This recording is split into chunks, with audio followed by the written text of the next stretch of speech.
That day, the main character was looking for Sean together with her sister. The girls walked up the mountain together in search of the guy. Lana, don't worry, I'll check by the slope some more. There might be landslides there, so I'll try to finish quickly, and you wait here, her older sister advised her. That's exactly what she did. After a couple of minutes, the girl was already crawling down.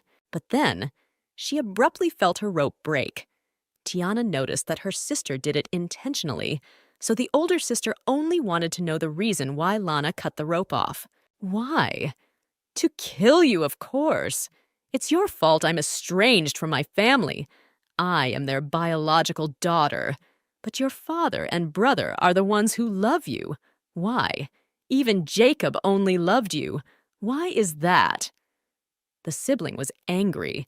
As it turned out, the youngest daughter in the protagonist's family could never accept that Tiana had taken away everything that belonged to her. If only Tiana could make things right, she would stay away from people, and then she would live happily ever after. And so, after a second, the girl opened her eyes as she heard a female voice that was already familiar to her.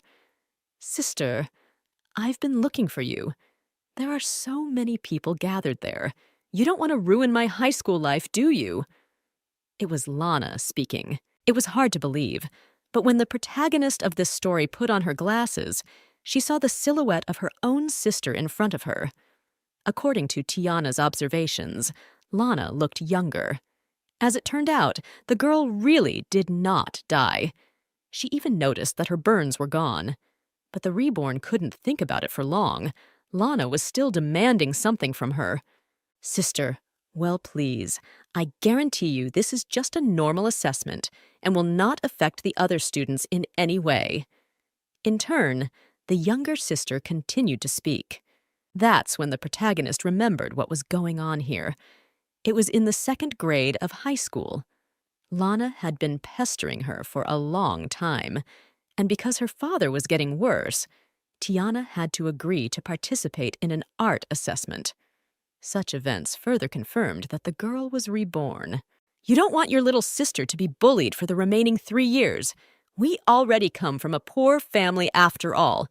Plus, because of your eyes, said the younger sister. And the girl understood exactly where Lana was going with this conversation. She had heard her parents talk many times before about how they were poor because they needed to treat her eyes. But at the same time, Tiana didn't understand what art certification had to do with it. Obviously, it's a talent that might have gotten Jacob's attention, but it's all about getting the attention of a guy who's famous all over town. And so, then the host of the event announced into his microphone that the next performer was second-grade student Lana.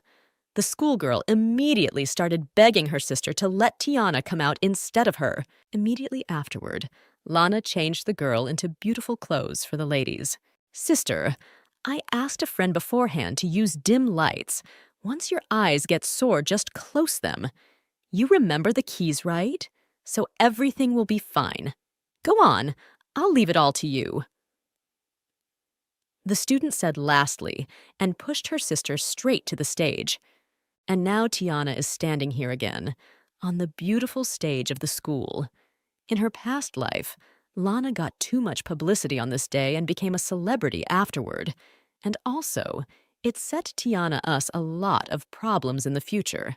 I have to think of something, because Jacob is in the audience right now. That's all I was thinking at that moment as a heroine.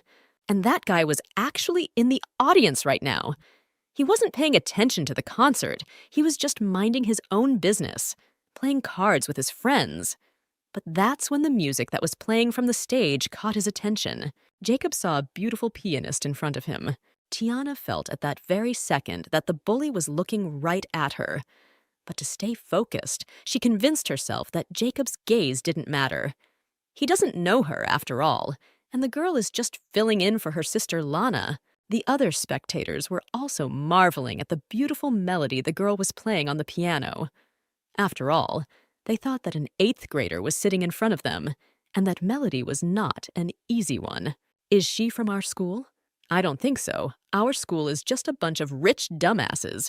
A girl who has money for all her wants is unlikely to be into this sort of thing, the bully's acquaintance thought. And the other guy noticed that the pianist looked talented and elegant, just like Jacob's mom. The guy himself also saw how good this girl's playing was, but he couldn't stand women like that more than anything else. Jacob, as in his previous life, had always been like that, hot-tempered and intolerant. And in the end, he ended up killing a man. In a past life, it was because Lana got attention and became a celebrity at school today. That got her in trouble. Tiana remembered. But in this life, the protagonist doesn't have the slightest connection to someone like him.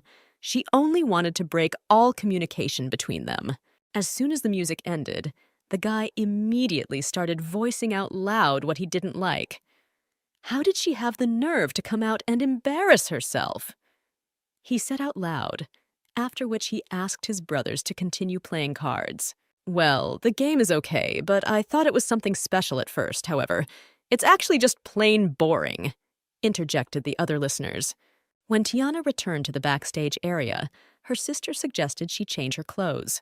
Now that Lana was back in her aristocratic image, she decided to go out the back door. At that moment, the older sister decided to ask Lana if it was true that her sister hated her. What are you talking about, actually? How can I hate such a wonderful girl? I don't just love you, I love you very, very much, said Lana and smiled. Of course it was a lie, and Tiana only realized this as she lived her life. Outwardly, the younger sister shows how much she loves Tiana, but deep down she wished the oldest child in their family would die. I know she's only in such a hurry to find Jacob, the protagonist thought to herself as she watched her sister run for the exit. But the girl also knew that Jacob wouldn't be interested in faking it this time. There was no way he would pay attention to Tiana this time. Already after the play, the protagonist went outside. The rain had finally ended, though the world was still gray. Too bad I died without growing up in that life, thought the frustrated girl. But I can change everything now. The eye surgery was successful, and in 2 months I will be able to see the sky and the sun again. I can do everything in this life. Clearly for herself, decided the protagonist. While Jacob was in a neighboring building, he noticed Tiana.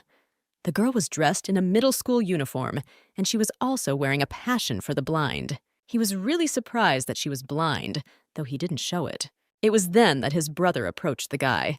"Remember the girl who played the piano? She came up and said she wanted to be friends," narrated the schoolboy. "Did you like her? If you want, you can play with her," replied Jacob coldly to him. At that, the boy still agreed to have the pianist come to them. And that's when the modest girl, who was dressed like an aristocrat, quietly walked into Jacob's office. "Jacob, I admire you," immediately she said. "Oh? Well then tell me, what am I so wonderful at? Is smoking and fighting something to admire? Or killing people?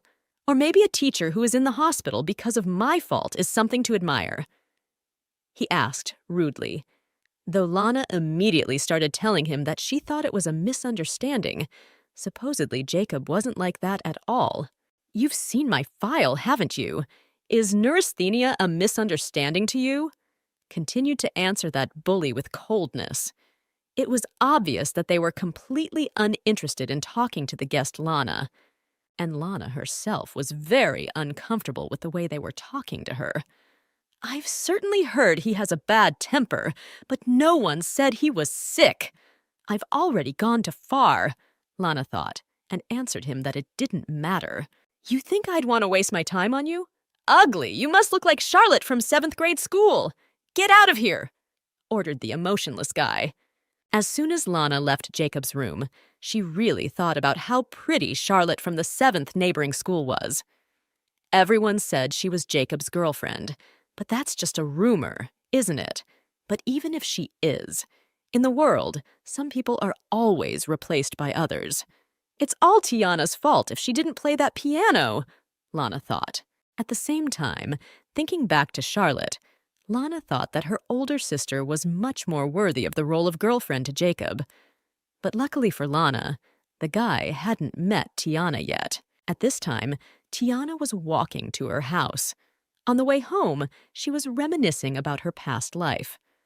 I've always walked this way. Plus, in my second year, Dad hasn't had an accident yet, which means I'll see him soon, the protagonist hoped. By pure coincidence, Jacob was also riding his motorcycle nearby. As soon as he noticed the girl he had seen before at school, he decided to stop right beside her. 7. What were you doing at our school? Jacob asked immediately. In addition to the bad boy, his friends were also with him, which made Tiana herself even more confused. Jacob immediately told the girl to sit next to him on his bike. He promised he could give her a ride home. No money needed. I only care for the weak, he added, which caused the others to laugh even more. These friends who were around the bad guy seemed even worse than Jacob himself. They constantly laughed at any attempt to show help in front of the weaker man, Tiana. The guy himself was taking a closer look at the blind girl. He noticed her loose school uniform and badge. Her thin neck looked as weak as if it would be blown away by the wind. From the looks of it, Tiana seemed like a model student. It was then that the boy asked her to show him what was in the lady's bag. When the blind schoolgirl unzipped her backpack, inside were textbooks and a bag of strawberries. Ah, strawberries, I remembered. When my dad found out that I like strawberries, he made an effort to grow them in the greenhouse. The girl thought at that moment, and the guy unceremoniously asked to give the berries to him. Tiana realized that it was better not to make him angry, so she reached for the container of strawberries without any problems. The bully's friends continued to silently watch it all from the sidelines. What a giveaway! She is humiliated and robbed, and she does not even get angry. That's the good one. The other boys whispered among themselves, "Why don't you come closer, or ask me, and I'll come to you?" Jacob answered her. In fact, the students were standing quite far away from each other, but Tiana didn't realize it. She decided to follow the boy's lead and silently placed the container of berries on the bike rack. After that, the girl turned away and walked off in the other direction to her bus. Why is her brother making fun of her? Or is he just boosting his ego by making fun of a blind woman? And he seems to be mute and blind. Pity her. Jacob's friends continued to discuss quietly. Jacob took one strawberry and popped it into his mouth. It was delicious and ripe. But when his brothers asked him to give at least one berry, Jacob said it wasn't tasty and threw the container of food right into the trash can. Just then, she carefully placed the strawberries on the bike. Is she really blind? Or is she faking it? Wondered bad boy Jacob then. In just a few minutes, Tiana had already arrived home. When she saw the familiar door, she finally realized that this was not a dream. The girl was finally home again. In the apartment, she met her brother, Sean. Her stepfather's favorite Charlie was also home. How excited Tiana was to meet them. In a previous life, she and her mom were in a car accident, after which the woman passed away. Tiana had developed problems with her eyes. Daddy Charlie struggled to keep up with the 3 children, but never tried to abandon the girl. He always treated Tiana like family. Thank God for allowing me to come back and repay Papa Charlie for that kindness. I won't let him die again. He will surely live to a ripe old age, the protagonist assured herself. Keeping her beloved stepfather alive was already a kind of goal for Tiana's eldest daughter. The man immediately inquired about his child's school day. Tiana revealed that her sister Lana had already left for the party. Since I met Jacob, it means she couldn't please him. He hasn't been very nice to Lana in the past either. What Tiana was actually thinking about at that moment was a high school senior. It was already evening when Tiana sat down at her desk to scrutinize the data on this new life. Her attention was caught by a student's. A photo taken in 10th grade. At that time, my eyes were terribly sore, and I couldn't adapt to the bright light. Thankfully, the teacher allowed to cover the soffit. It helped to relieve eye strain, the girl recalled. Tiana wanted to see her teacher and her classmates as soon as possible. The next morning, she was just about to meet her school friends. Nancy always helped the blind girl. She even corrected her hair to make Tiana look as good as possible. And when the protagonist, after being reborn, sat in class, She was madly happy that she could go to school again and hear the familiar voice of the teacher, the rustling sound of books being flipped through also very soothing to her. Tiana had already forgotten that she had graduated from high school. At recess, Nancy also decided to share the latest news. Charlotte doesn't attend classes at school, but she only goes to the neighboring tech school. Guess why? For a guy from there. Who does she think she is? Imagine this. If you suddenly become the school's #1 beauty, no one can treat you like a pig anymore. Take away her boyfriend and her pompousness will be gone. Isn't that fun? Nancy, a high school student, recounted. That's when other classmates joined in the gossip. One of the girls said Jacob was too rich. How do you say? Climbing high. You heard about the biggest real estate company in the country. His family owns it. He sent his teacher to a hospital bed last week, and he wasn't even suspended from class. No wonder Charlotte is running after him. Narrated her friend. However, Tiana was also aware of Charlotte's visit to the school today. The girl assumed it was all about Lana having a conversation with the boy. Why did he hit the teacher? It's fine to be rich. You can bully all you want. But one day, society will repay you in kind. Inheriting such a competent fortune, you can make no effort and still not die in a ditch. The classmates continued to discuss amongst themselves. When Tiana returned home, she met her stepfather there. Tiana, can I bother you? Lana didn't come home yesterday, excusing herself with a sleepover at a classmate's house. She's all grown up now, and I can't keep up with her. I'm worried about school. As long as her first love doesn't get her into trouble. You're more sensible. Can you talk to her? The father asked his eldest daughter for help. At the same time, Tiana herself realized that if she went to her younger sister's school, she might run into this rich Jacob, since they were in the same school. Can't help it. I'll just hope that doesn't happen, thought the high school girl. And during their conversation with her classmates, Tiana abruptly stood up and decided to leave the office. The girl revealed that she wasn't feeling well. When Tiana was outside the 8th grade classroom, she heard her sister talking along with Charlotte. So what if you're Jacob's girlfriend? As far as I know, he didn't come to your birthday party, said Lana. He may not care, but I'm still his real girlfriend. Lana, are you just a kid for stealing boyfriends? Didn't they teach you that it's wrong to take other people's stuff?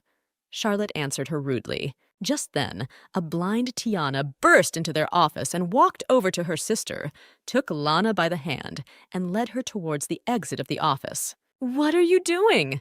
I can take care of myself. Go study your books. Her younger sister answered her when they were already outside.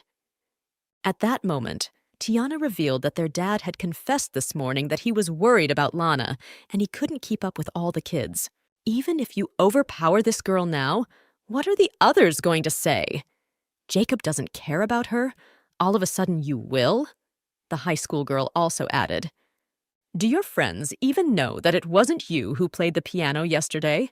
How will you justify yourself when she reveals the truth to them? The older sister lectured.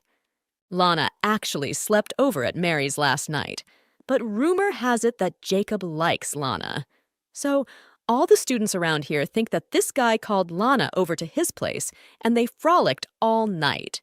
So, Lana herself couldn't stand it and claimed that her sleepover at Jacob's place was just a rumor. That's when she asked her friend Mary to confirm it. Ha! No surprise there! Have you seen yourself in the mirror? Charlotte then said, turned around and walked away. At that, Jacob's girlfriend turned her attention to Tiana. The girl didn't understand why the blind schoolgirl was Lana's familiar. Sister, leave now! I don't want anyone to guess everything, asked Lana to her sister. Tiana didn't budge, so she really decided to leave. Maybe Lana and I have different goals, but we both don't want Jake to find out that I was the one playing the piano, thought the girl as she walked back to her house. While she was walking back home, a basketball accidentally flew into her. As it turned out, it was Jacob along with his brothers playing basketball. Tiana didn't want to stay there long, so she silently handed the ball over and decided to leave. Jacob did not want to say goodbye to the girl. He moved closer to the lady. Then he bent closer to her face to ask something. And why am I seeing you here? Why the silence? He said to the quiet Tiana. The girl couldn't stand this kind of pressure, took her cane blind, and with sharp movements of her hand tried to hit the guy. The thing was bad. Tiana didn't even realize what she was even doing. I don't think hitting girls is bad. Just in case, he said then. Tiana was only saved at that moment by Jacob's brother, who immediately ran up after what happened. Brother, come on, she's blind. She's probably an accident, said the guy. Tiana then had to apologize. I have light sickness, justified the girl before walking away. So she's not mute. That's a beautiful voice. Jacob's brother marveled as the older girl began to disappear from sight. If she's not mute, why didn't she talk to me earlier? Who does she think we are? The bully himself didn't understand. Brother, what were you trying to take away her glasses for? She's blind. Imagine if she had 2 holes instead of eyes, and how would you live after that?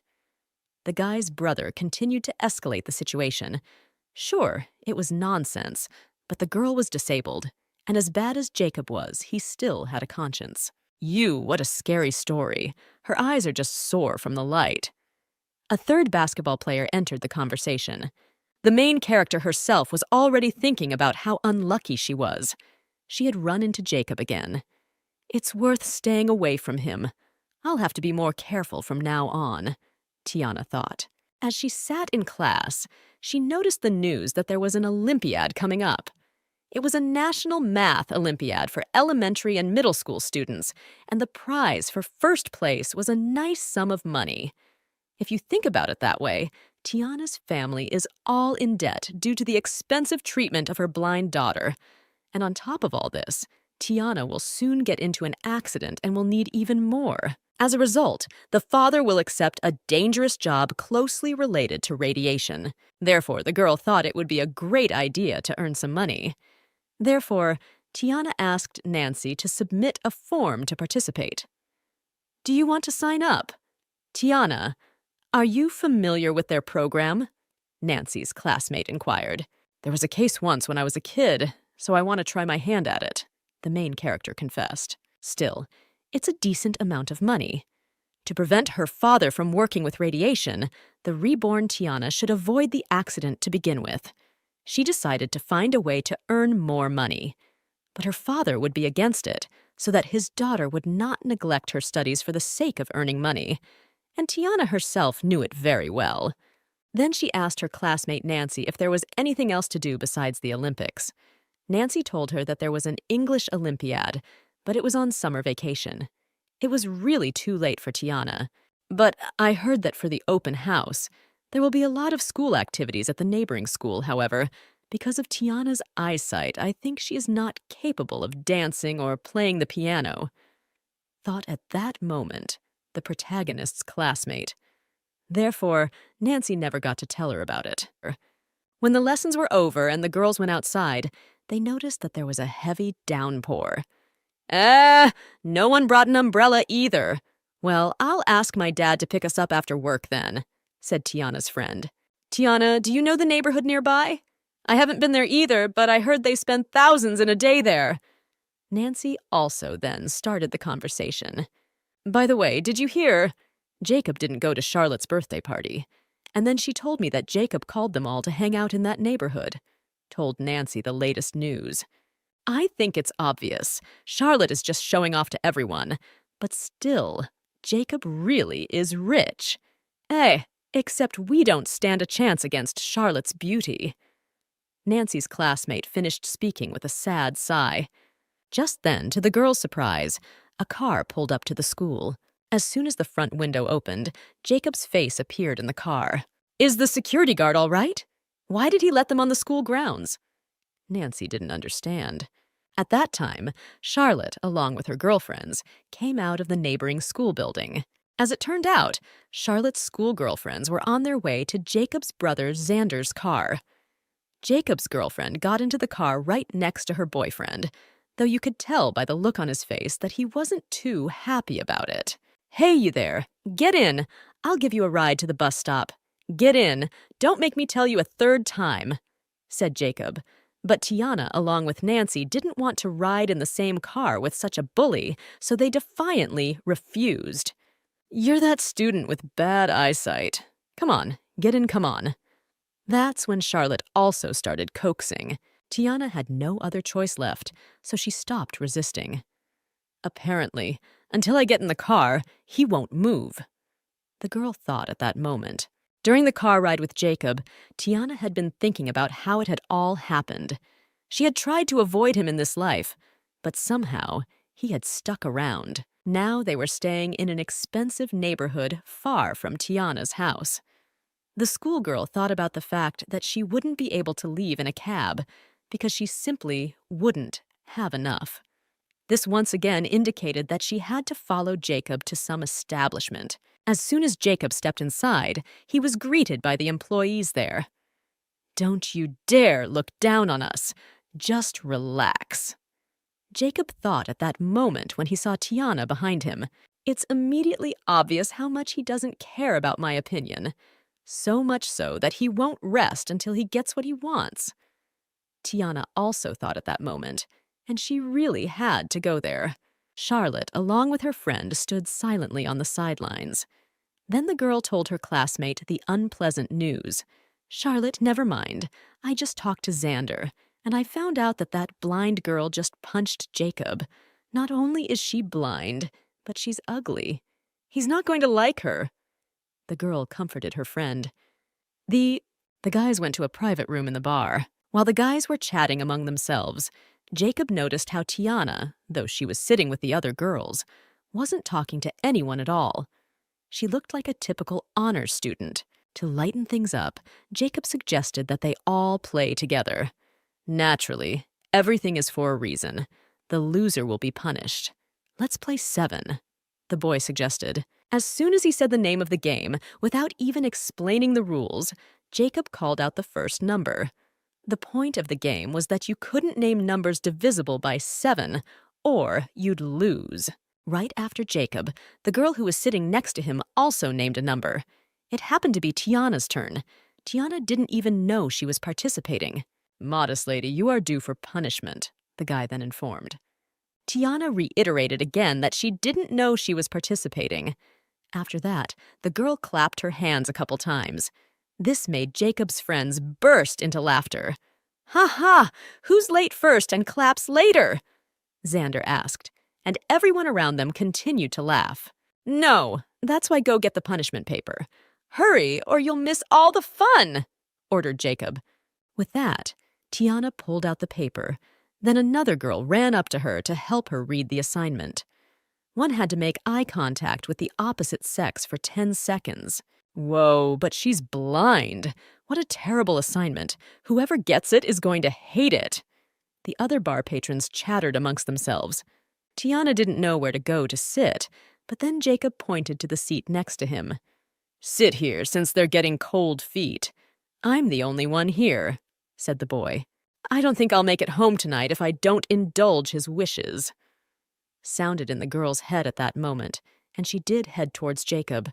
Tiana also asked to keep her glasses on since she had vision problems. It was obvious that the girl was scared because her knees were trembling. But still, it was time to look into each other's eyes. And when Jacob looked into Tiana's eyes for a minute, he noticed tears coming to her pupils.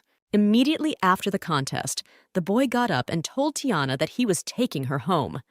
"Don't cry. I didn't do anything horrible."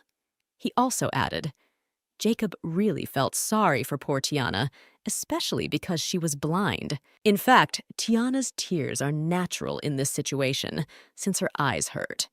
But it's even better if Jacob got it all wrong. Maybe he'll finally let them go. Now Xander announced that he and his brother would take the girl home. Nancy had to go separately, which the schoolgirl herself was upset about. "Don't worry, our houses are in different directions anyway. It is clear that we do not live in the same house, so thus they want to take us as soon as possible so that parents do not worry," Tiana reassured her friend. It was time to go with Jacob. Charlotte, Jacob's girlfriend, was watching from the sidelines. She was very hurt that her boyfriend hadn't even looked in her direction all day. We're kind of dating, but it's not really happening. I'm just tailing him. He just never says anything against it. Jacob, what's going on in his head? Charlotte wondered. Charlotte couldn't take it anymore and ran straight to her boyfriend. She hugged him and told him to come back soon. Jake was now riding alone in his car with Tiana. On the way, the guy wanted to ask her where she lived. When Tiana informed him that he could drop her off at any stop, the guy thought she didn't want to mess with him. But that wasn't even a big deal since it was already obvious. "You think I give up on you like that?" he added. Since it was raining outside, the guy decided to throw his jacket over Tiana's head. "Are you going to come again, or do you dislike my character that much?" he asked then, but the girl only remained silent. "Hey, smart one, what's your name?" But Tiana still didn't answer him anything. All the guy could do was to discreetly pull out her student ID card from her pocket. Afterward, Jacob suggested that they get into the car together. Tiana was so unable to answer him that she just silently handed him her jacket and walked away to the bus. Jacob stood at the bus stop, seeing Tiana off, holding her student ID card in his hand. He recognized her name now. When he was already at home, Charlotte came to him. The girl offered to play billiards together, but Jacob himself again refused. And then Charlotte noticed a student card of the 7th school on the floor. When she picked it up, she noticed the pictures of the blind, quiet girl. Charlotte didn't understand how Tiana's card ended up in Jacob's pocket. She immediately took it to Xander to brag about her find. "Ha, that's the blind one. I'm going to die laughing at the sight of her." Just then, Jacob's brother started laughing.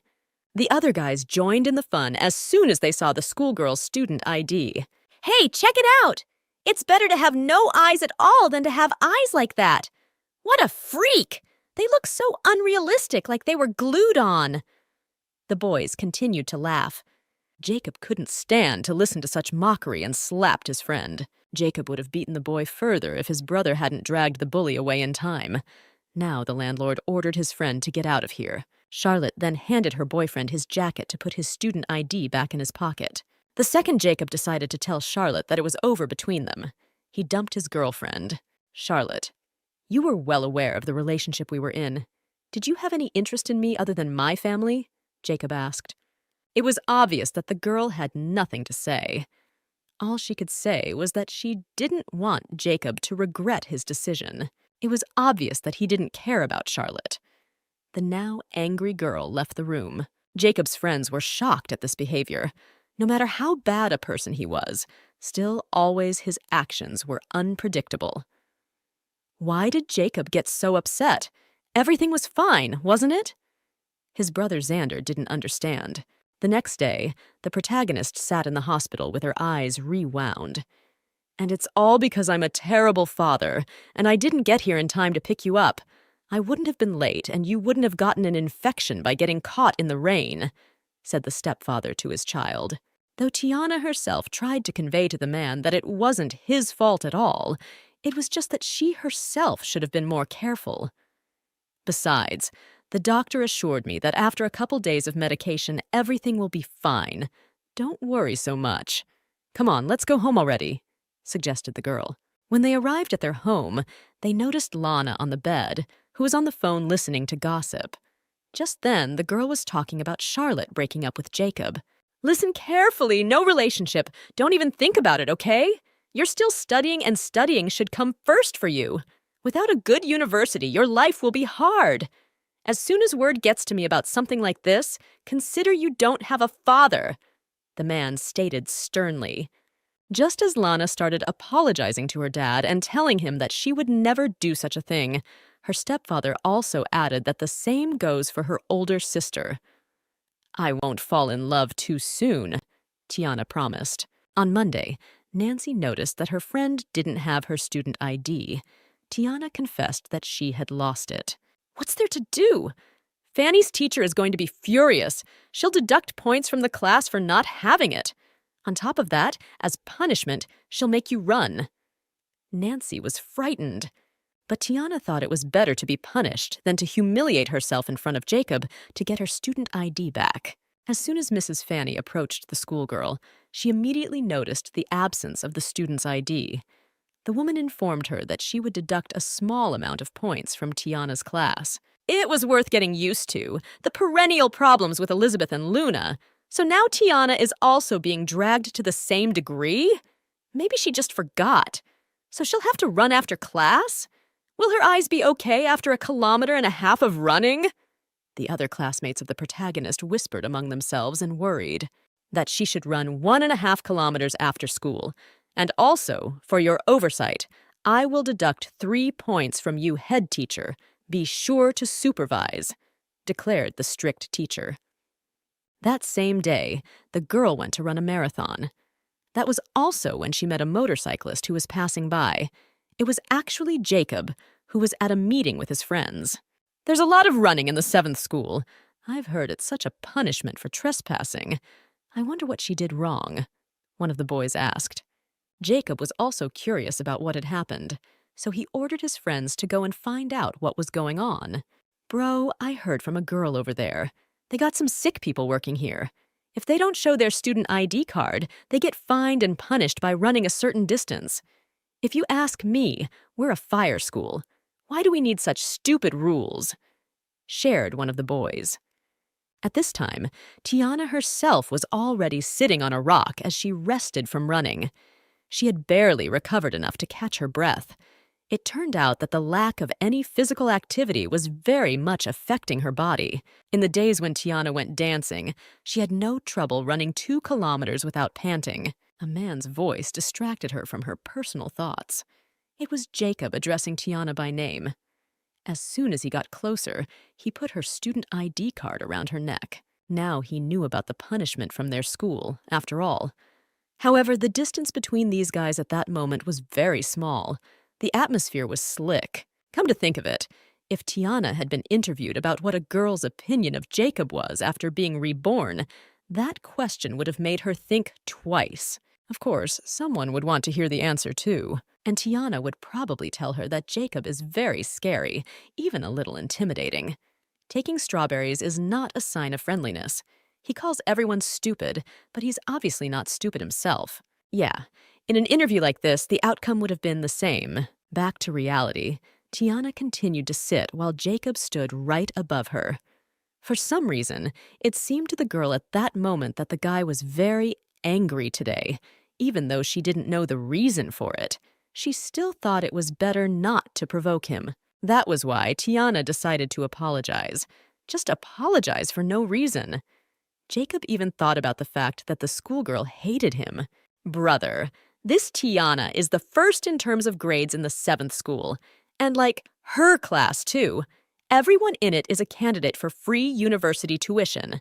Look, those honors girls only rely on themselves, so they often pick on bullies like us. That's when Xander intervened in the conversation. And the thing Jacob didn't like the most was the way Tiana looked down on him, according to him. The girl couldn't say anything in response to his admission, and so she walked away in silence again. Jacob was left standing alone, more enraged than ever. "Who gives a shit about you anyway?" The guy continued angrily. While Jacob was smoking nearby, he was seen by the other girls in the school. Like any other girls in their neighborhood, the students began to admire the handsome boy's looks. That said, they still knew Jacob was a psycho. Xander saw his brother's bad mood, so he offered to play together. And when the boy suggested out loud that that blind girl had hurt his friend, Jacob got even more angry. "You mention her one more time, and you're a dead man." Jacob promised the bully. Jacob realized he shouldn't get involved with Tiana because she'd made it clear that she didn't want him at all. The boys went to play in the sports field to unwind. Jacob stood there dressed in his bulletproof vest. The game was on. In a couple of minutes, Xander's defense was already covered with pink spots. The game had just started, and yet so many people were already dead. And when the guy personally looked out from under the pillar he was hiding behind, he spotted Jacob with a gun in his hands, aiming right at his friend. The guy didn't even care that they were on the same team. Jacob aptly shot right at Xander. "What's wrong with you, Jacob? Are you not in the mood? Or did you not like the game? The other friends didn't understand. That said, the guys already had an inkling that this behavior might be because of that blind girl. I don't play like that! Brother, you've already knocked everyone out. Why shoot at your own? Still didn't understand Xander. When the guys were in the break room, they were greeted by a friendly receptionist. She immediately went to Jacob to offer him cigarettes. Hello, Jacob. My name is Katie, and I'm in 11th grade, 7th school. The lady said hello. As it turned out, she was the top student in her class. She tried to strike up a friendly conversation, but the guy only threw her out of the seating area with rude words. He believed that the girl was only lying. The other friends still didn't understand what was going on. Katie is a beautiful girl after all, and she has a great personality. Then Xander remembered that Tiana was the best in her class, only she was in 10th grade. And now the boy came to the same conclusion again. It's been a few days since Tiana and Jacob last met. Luckily for her, a lot of things are different here than in her past life. In her previous life, Lana had caused a lot of trouble that Tiana had gotten in trouble for. The rumors only died down when Tiana got better. As a result of the surgery, the doctor forbade her from attending school, even with sunglasses. But soon, Lana got in trouble at school. And that's when Tiana met Jacob for the first time. It was then that Jacob realized that Tiana was playing the piano that day. And the girl herself realized even then how much Jacob liked Lana, so Tiana thought he was just messing with her. Tiana took her sister under her arm and led her away. I remember thinking, he's easy to talk to until I saw him in anger. It was at that moment that I realized how wrong I perceived him to be, thought the protagonist. Tiana was still hoping that in this life, Jacob hated her. Whatever the case, at this moment, the high school girl needs to prepare well for the Olympiad. Tiana may be capable, but they say that one girl from the 11th grade, Elizabeth, takes first place every year, and she'll participate this year too, said another classmate, which made Tiana push herself. Maybe it's just a rumor, of course, but they were seen together 2 days ago. It's clear even to a dumbass. Elizabeth will do her best to win the Olympics so that she can show off in front of Jacob. The girl reported. Tiana, of course, didn't care about that. She cared about something else. She could get the money simply by winning a prize. It would be enough to help Sean's father, but if Tiana won first place, she would get more money. On Friday, while the main character was standing at the bus stop, a car with Jacob and his brother pulled up in front of her. Xander offered to give the girls a ride home. I have an important math Olympiad tomorrow morning, so I'd rather stay at a hotel nearby for the night. Once I win, I'll show you something, said the girl. That's when the driver of the car himself, Jacob, noticed Tiana standing nearby. The guy thought that the girl still didn't care about anyone. Tiana herself also felt the guy's stares. The other high school girl told him that her Olympiad would be held tomorrow at 9 in the morning at the center, near the art museum. She also named the street where the event would take place, and Jacob confessed to his brother that he wanted to go there. I'll see the extravaganza fail, said the kid. And so, the very day of the Olympics began. Tiana was already at the art museum. At that time, the protagonist noticed that Jacob and his friends had arrived. It was obvious that the guard was not going to let the hooligans through, and it was not surprising. Even other school children noticed that the guys looked like gangsters. The guard had the right not to let such guys inside. And when Xander heard the bad guys' looks being discussed by some of the other students, he almost got into a fight if his friend hadn't stopped him. Jacob himself simply said that he had come here to support his friend. Then Elizabeth rushed over to the guys. As soon as she spotted the guys she knew, she immediately ran towards them. Uncle, these are my friends. Will you let them in? Uncle, I've taken first place several years in a row. Can't my friends pass? A high school girl started to persuade the guard. The guard answered her that it was possible to let the guests in as spectators, but phones had to be turned off, and no noise or smoking was allowed. What the hell is this? We just came to watch, and they're trying to put us behind bars? Why such conditions? Brother, let's leave, shall we? Xander started to get indignant, but Jacob was already getting ready to go inside. It's okay. You can stay here if you don't want to, said the other friend. But still, they walked into the museum all together. As soon as Jacob saw Tiana, he decided to sit next to her, even though there were a lot of empty seats around. Other people looked at the guys. Such a handsome boy chose to sit with a quiet girl named Tiana. Hey, smart ass! Didn't they teach you to say hello to people you know? Still as indifferent as ever. Strangers? You don't even know my name? Jacob interrupted the silence. When the girl said his name quietly, it made the boy smile. But still, the dialogue didn't work. After a couple minutes, other acquaintances approached the guys. That's when Tiana met her main competitor, Elizabeth. I don't think you've been told, but you can't wear watches and sunglasses during the Olympics. Take them off beforehand, advised Elizabeth. Thank you for your concern, but those aren't sunglasses. They're photochromic. I have vision problems, told the protagonist. So there you have it. But doesn't Jacob think it's weird? 11th grader Elizabeth thought at that moment. After a couple minutes, the participants were informed that the Olympiad would start soon. Please take your seats. Keep quiet. You have exactly 150 minutes for everything, no cheating. If you are caught, the punishment will be severe. Begin, reported the training center. Xander thought at that moment that this place was worse than prison. Also, the guy decided to ask his friends who they thought would win, Elizabeth or Tiana. Xander even offered to place bets. It's Thanksgiving today, right? There should be vanilla ice cream for sale outside. How about the loser buys the winner an ice cream? Suggested the guy. That suggestion sounded tempting. I think Elizabeth will win. It's not that I don't believe in Tiana, but they say the Olympics aren't easy. Besides, from Elizabeth's words, she has been preparing for the Olympics for 8 years, and for several more years in a row, she has remained a champion. Told his opinion by one of his friends. Well, geez. What's the point of the bet, then, if you think Elizabeth will win, too? Said Xander. Then he decided to ask his brother what he thought about it. Jacob coldly replied that he didn't care at all. Thank you all for participating. After a couple hours, we were able to check everything out. I now have in my hands the list of winners according to the committee. Let's get started, the presenter announced after a while. The tension between the schoolgirls increased. I announce this year, in this year's middle school Olympiad, 3rd place goes to Dixie. Congratulations, a woman announced. Immediately afterward, the presenter announced that 2nd place went to Elizabeth, who scored 136 points every year.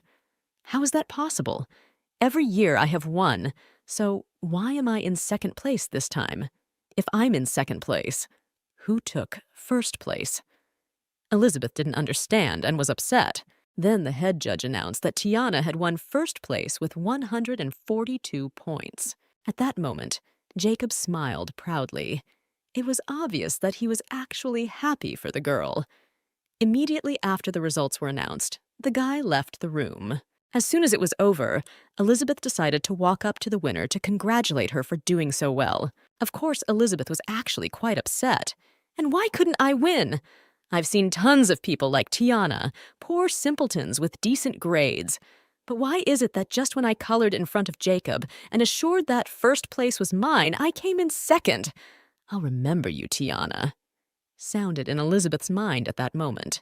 After the Olympics were over, Tiana went out for some fresh air. That's when she met Jacob. The guy had an ice cream in his hands, which he immediately offered to the lady.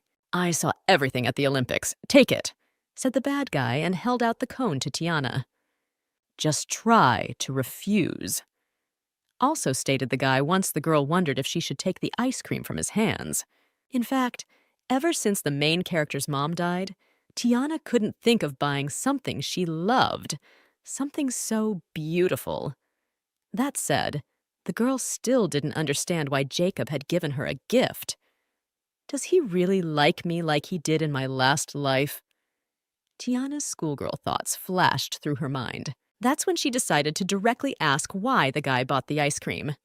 Why? Because I lost a bet, so eat it before it melts, explained Jacob. After that, the guy decided to ask if the schoolgirl had good grades. As soon as Tiana told him that her grades were average, the guy immediately laughed. At this point, Tiana stated that she was going home. And when Jacob offered to personally drive her in his car, the girl didn't agree either. His friends and Elizabeth watched from the sidelines. When Tiana left, Elizabeth personally approached Jacob. "You didn't come to the event because of me, right? You came to see her. Everyone in our school knows her eyes." But no sooner had Elizabeth finished speaking than Jacob shut her up.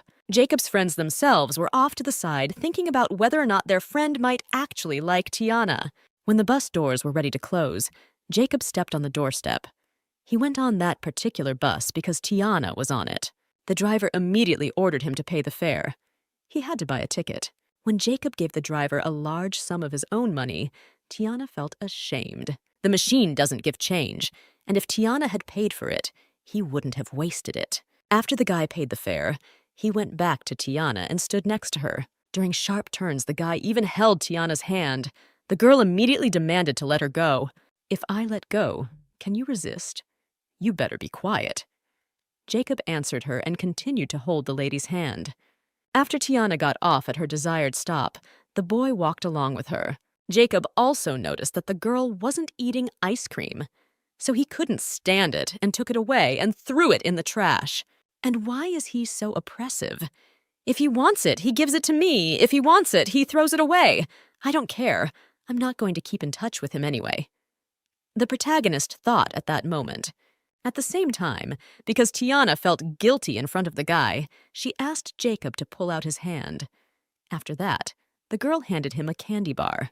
The guy got carsick on the bus, and Tiana had just the mint with her. At this point, the girl said goodbye to Jacob and walked towards home. But right after the girl thought about leaving, Jacob decided not to let her go. He grabbed Tiana by her arms to ask what was wrong with her eyes. Tiana told him that she had been in a car accident, and it just so happened that her eyesight was affected.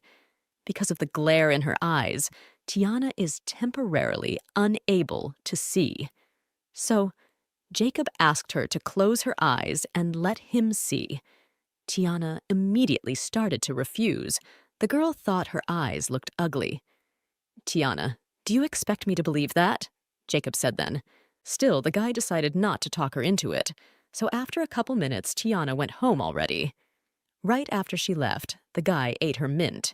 "Didn't see it, so I didn't. Obviously, there's not some heavenly beauty there." The guy continued to console himself. When Tiana got home, she handed her father the gift. "It's a reward for first place in the math Olympiad. Please, father, keep them," said the eldest daughter.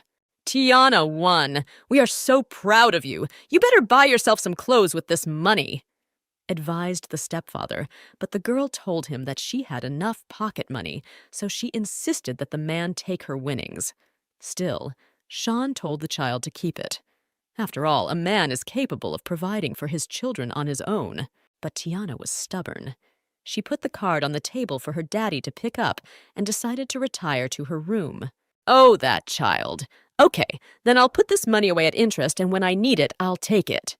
Still, the man decided, "Papa Sean, we need to think about how to make more money to help him, because winning from the Olympics will obviously not be enough." The girl thought and began to think about how she could make more money. Then an idea came to her. Tiana took out a piece of her jewelry box that she hadn't seen for a long time. It was a pendant with a picture of Tiana with her mom on it. "Mom? If I hadn't been in that competition, there wouldn't have been an accident, and Mom would still be alive if she hadn't protected me." The protagonist thought sadly. The next day, after school, Tiana was talking along with her friend Nancy about the recent events. "Tiana, you're the best of the best. Let them say that Elizabeth is prettier than you, and that winning doesn't matter. Don't listen to those stupid boys. How annoying they are." Nancy soothed her classmate. But everything really was fine. The main character didn't care about that.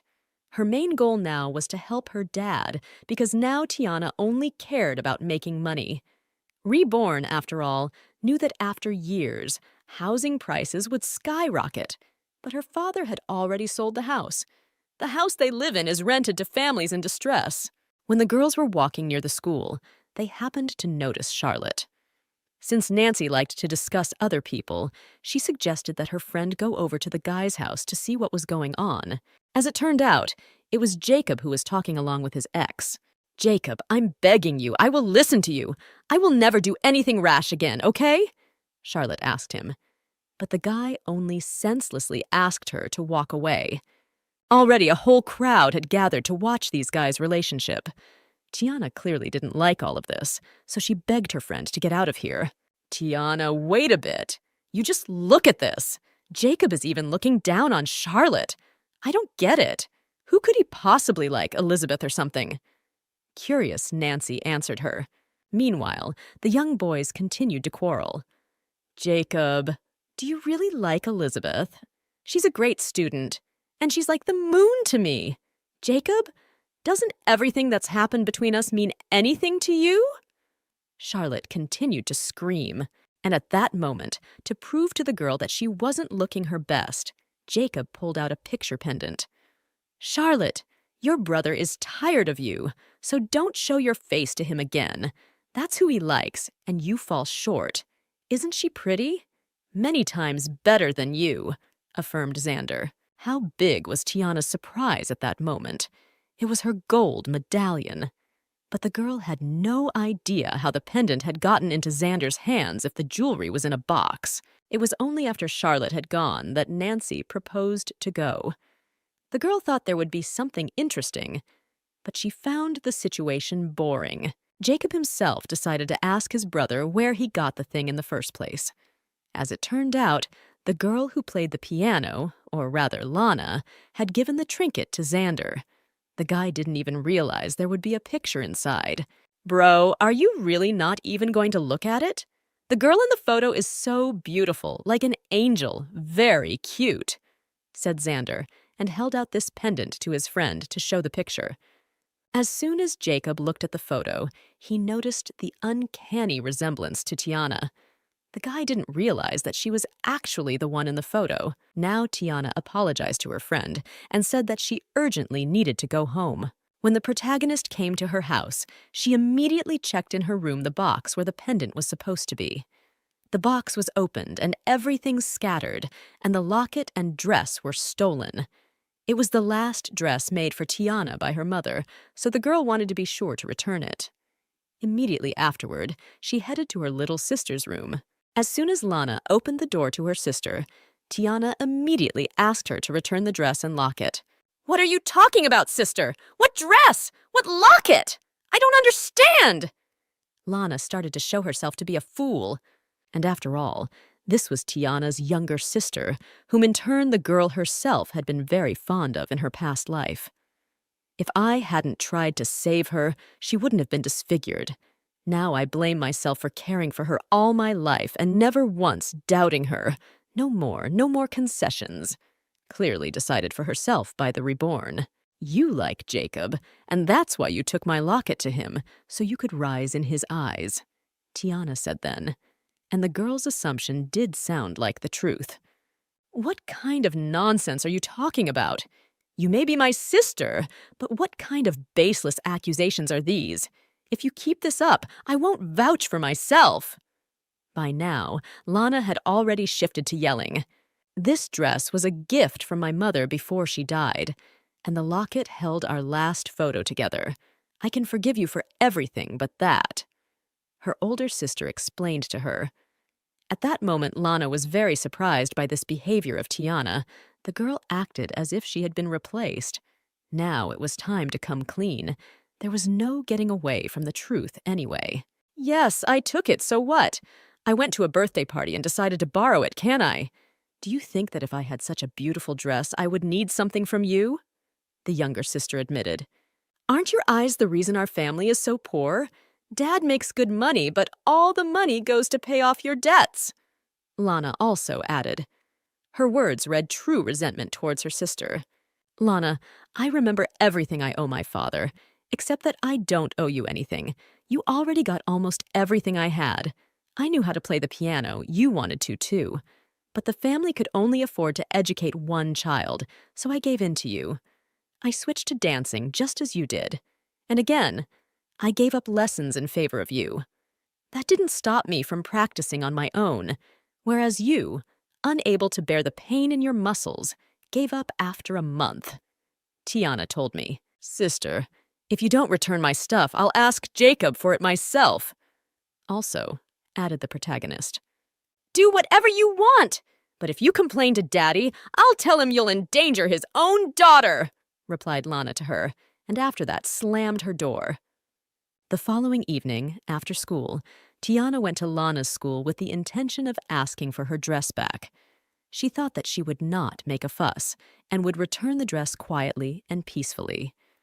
But what Tiana hadn't expected was for her sister to skip school and go to Jacob's birthday party. Girl, I'm sorry, but we can't let you in uninvited. The staff stopped her. I'm Jacob's friend, too. I'm just a little late, said Tiana, the girl at the front desk, as if she could see the student was lying. Nevertheless, Tiana needed to get that dress back by any means necessary. However, Lana wouldn't be Lana if she didn't get her in trouble. That's when Tiana decided to take off her glasses and again explain to the staff that she was really Jacob's friend. Afterward, the employee called Xander directly to tell her about the guest. As soon as Jacob himself heard that his brother had gotten a call from Tiana, the guy bet all his money to buy Xander's cell phone. At that same time, the guy asked the employee to tell him that the elevator was broken, so Tiana had to take the stairs. Miss, the gentlemen are on the 5th floor. You can join them, but unfortunately, the elevator is broken, so you'll have to take the stairs. Narrated the man. The protagonist went towards the stairs without any problem. Right after the guest left, the colleague decided to ask the man why he told her the elevator was out of order. How would I know? He doesn't report his plans to me. Besides, don't you know? Mr. Jacob is a little sick and unable to control his emotions. The hotel employee explained. As Tiana was going upstairs, she accidentally bumped her head into Jacob's. She immediately asked him if she had hit him hard. The boy immediately noticed how much the schoolgirl was afraid of him, so he decided to lie that he was in terrible pain. Tiana tried to explain to him that she didn't do it on purpose, but he only interrupted the girl. What? A model student flew into me on her own and she refuses to admit it? Is that what they teach you in school? He decided to ask. In 7th school, we are not only taught the importance of admitting our own mistakes, but we are also taught the importance of being lenient. Tiana tried to convey to him, but the boy only laughed in response. He was too dumb to realize it anyway. I remember very well what Jacob did in front of me in that life, namely killing people, and extremely brutally. He's too dangerous. We shouldn't make him angry. The reborn thought at that moment and decided to apologize again. She explained again that she hadn't done it on purpose, and even held out her hand for him to hit her back. And at first, Jacob even thought of swinging to hit Tiana's palm, but at the last second, the guy changed his mind. Whatever. Light me a cigarette and forget it, he decided to say. The guy also told the schoolgirl to come closer. His temper was still just as terrible, but if Tiana refused, he wouldn't let her go upstairs. Therefore, she still helped him light a cigarette, after which the girl immediately ran away. That's when the guy realized he shouldn't cross paths with her anymore. Jacob can't look at her anymore, or else what he's so afraid of will happen. In the Demon City, King Jacob informed the poor guy that his country's warriors were too weak. It's been a month and a half now, and still no one has saved the lad. Now the Earl had had enough of waiting. And finally then, a girl with insanely beautiful eyes entered the king's office. She demanded from the man to let her brother go immediately. Huh. Well, finally someone has come to rescue you. I hope at least you will dispel my boredom, said the Earl, and with his magic power, he ripped the sword out of the savior's hands. But this is quite entertaining. I can let your brother go, said the Emperor. But that was only on the condition that someone would replace him. Therefore, Jacob suggested that the girl stay with him. You asshole! I haven't lost yet, said the defender, and started punching the guy in the face with her fists. When Jacob opened his eyes, he found himself in his room. It was just a dream. Right after that, his brother came to the guy. I opened the most popular romance novels among the girls so you can get some use out of it. I guarantee that Tiana will be yours. Brother, trust me. Let's give it a try, Xander continued to suggest. Jacob didn't even know why he believed this nonsense. One day, Lana's classmate mentioned in front of her that Lana could also dance. So the friend asked Lana to dance at least once to please them. Dance! I'm not Tiana. What can I do? As soon as I start crooning, my lies will immediately become obvious. How can I get out of it? I'm definitely not allowed to dance. The protagonist's younger sister thought hysterically at that moment. If my clothes get dirty, then no one will ask me to dance? Although if I soiled my dress, the rag can be washed, and from the shame is still not a fact that washed off. The girl also reasoned logically. In addition, at that moment she noticed her sister nearby. Lana didn't understand how Tiana was even here. They don't let just anyone into this event. Lana, I'll give you 5 minutes to change and return your dress. If you'll excuse me, can you give me the locket you showed me yesterday? Tiana asked then. Lana immediately took her sister's hands and asked them to step back together for a bit. Sis, I know you're the best. Lend me the dress for a day, and I'll pay you back honestly tomorrow. And this locket, I gave it to others, and it feels weird to ask for it back. You don't want me to be looked at askew, do you? It was just a stream of excuses from Lana again. Lana, that was the last time you touched my stuff. Return the dress immediately and go get the locket. Still, Tiana ordered. You don't want them to find out the whole truth, do you? The guys probably don't even know that it wasn't you sitting at the piano back then, and you stole the things. Also, in front of everyone, the sister said. Tiana, we're sisters. What kind of harsh words are these? You're going to say stole. Lana was actually scared. Sisters was a word that had once meant so much to Tiana, the one that had gotten the girl mutilated and killed. We're not sisters, not in this life. Either you give me my stuff back or I tell you everything, Tiana told her. It was obvious that Lana was angry, but at the same time, she still went to change her clothes. To show her resentment towards her older sister, Lana pointed out that she would stop considering Tiana as her sister after this. Finally in the girl's hands was the dress that really belonged to her. You're so respectful. Your mother died in front of you and you decided to take up dancing again? The sister also added. At this point, Xander beckoned Tiana to follow him. The girl came to Jacob's side. At that second, the main character's younger sister heard her being mocked behind her back. Ha ha! And what words were said recently? The dress is a unique handmade item and someone else's. The girls gossiped. Just then, Jacob held out the very same pendant to Tiana. If it's not yours, why should I give it back to you? The boy asked. Lana, after all, had also come to get that piece of jewelry. However, model student, you can gamble on it if you want, Jacob then said suddenly. Although I'm not burning with the desire to gamble or mess with Jacob, but the locket must be returned. The picture inside is my mom's, and I won't have them laughing and playing with it. So, Tiana decided to clarify the terms of the game. The conditions were simple. There are 2 options. Less.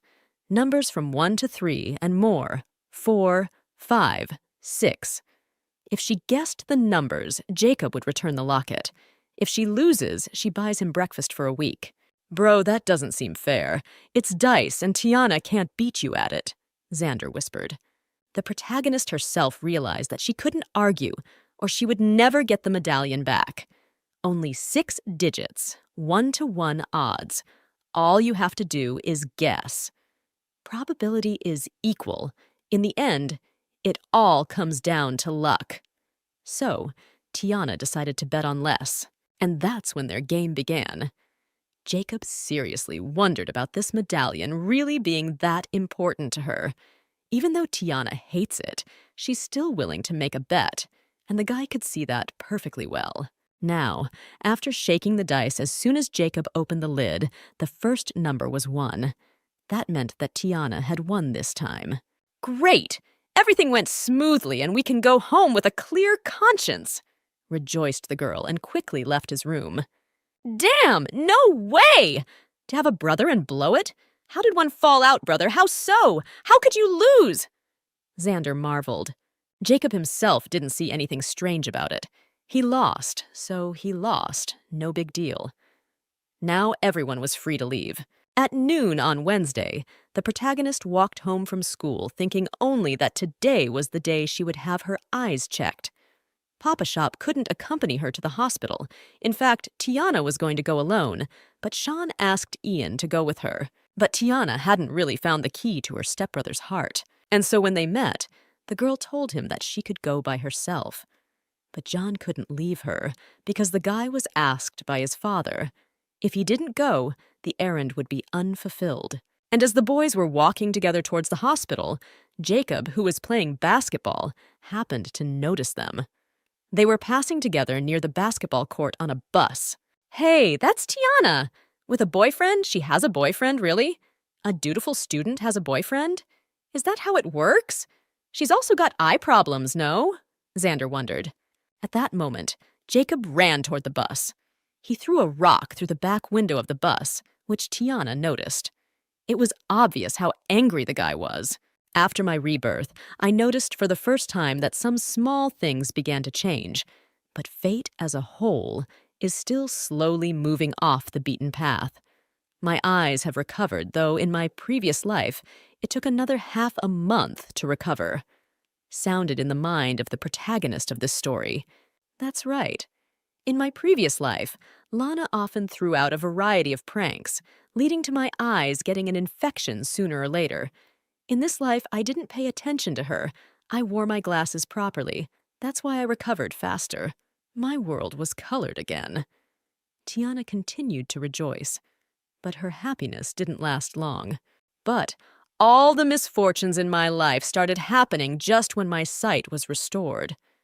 Tiana also knew. That said, the girl didn't want to give up. She should only accept her fate.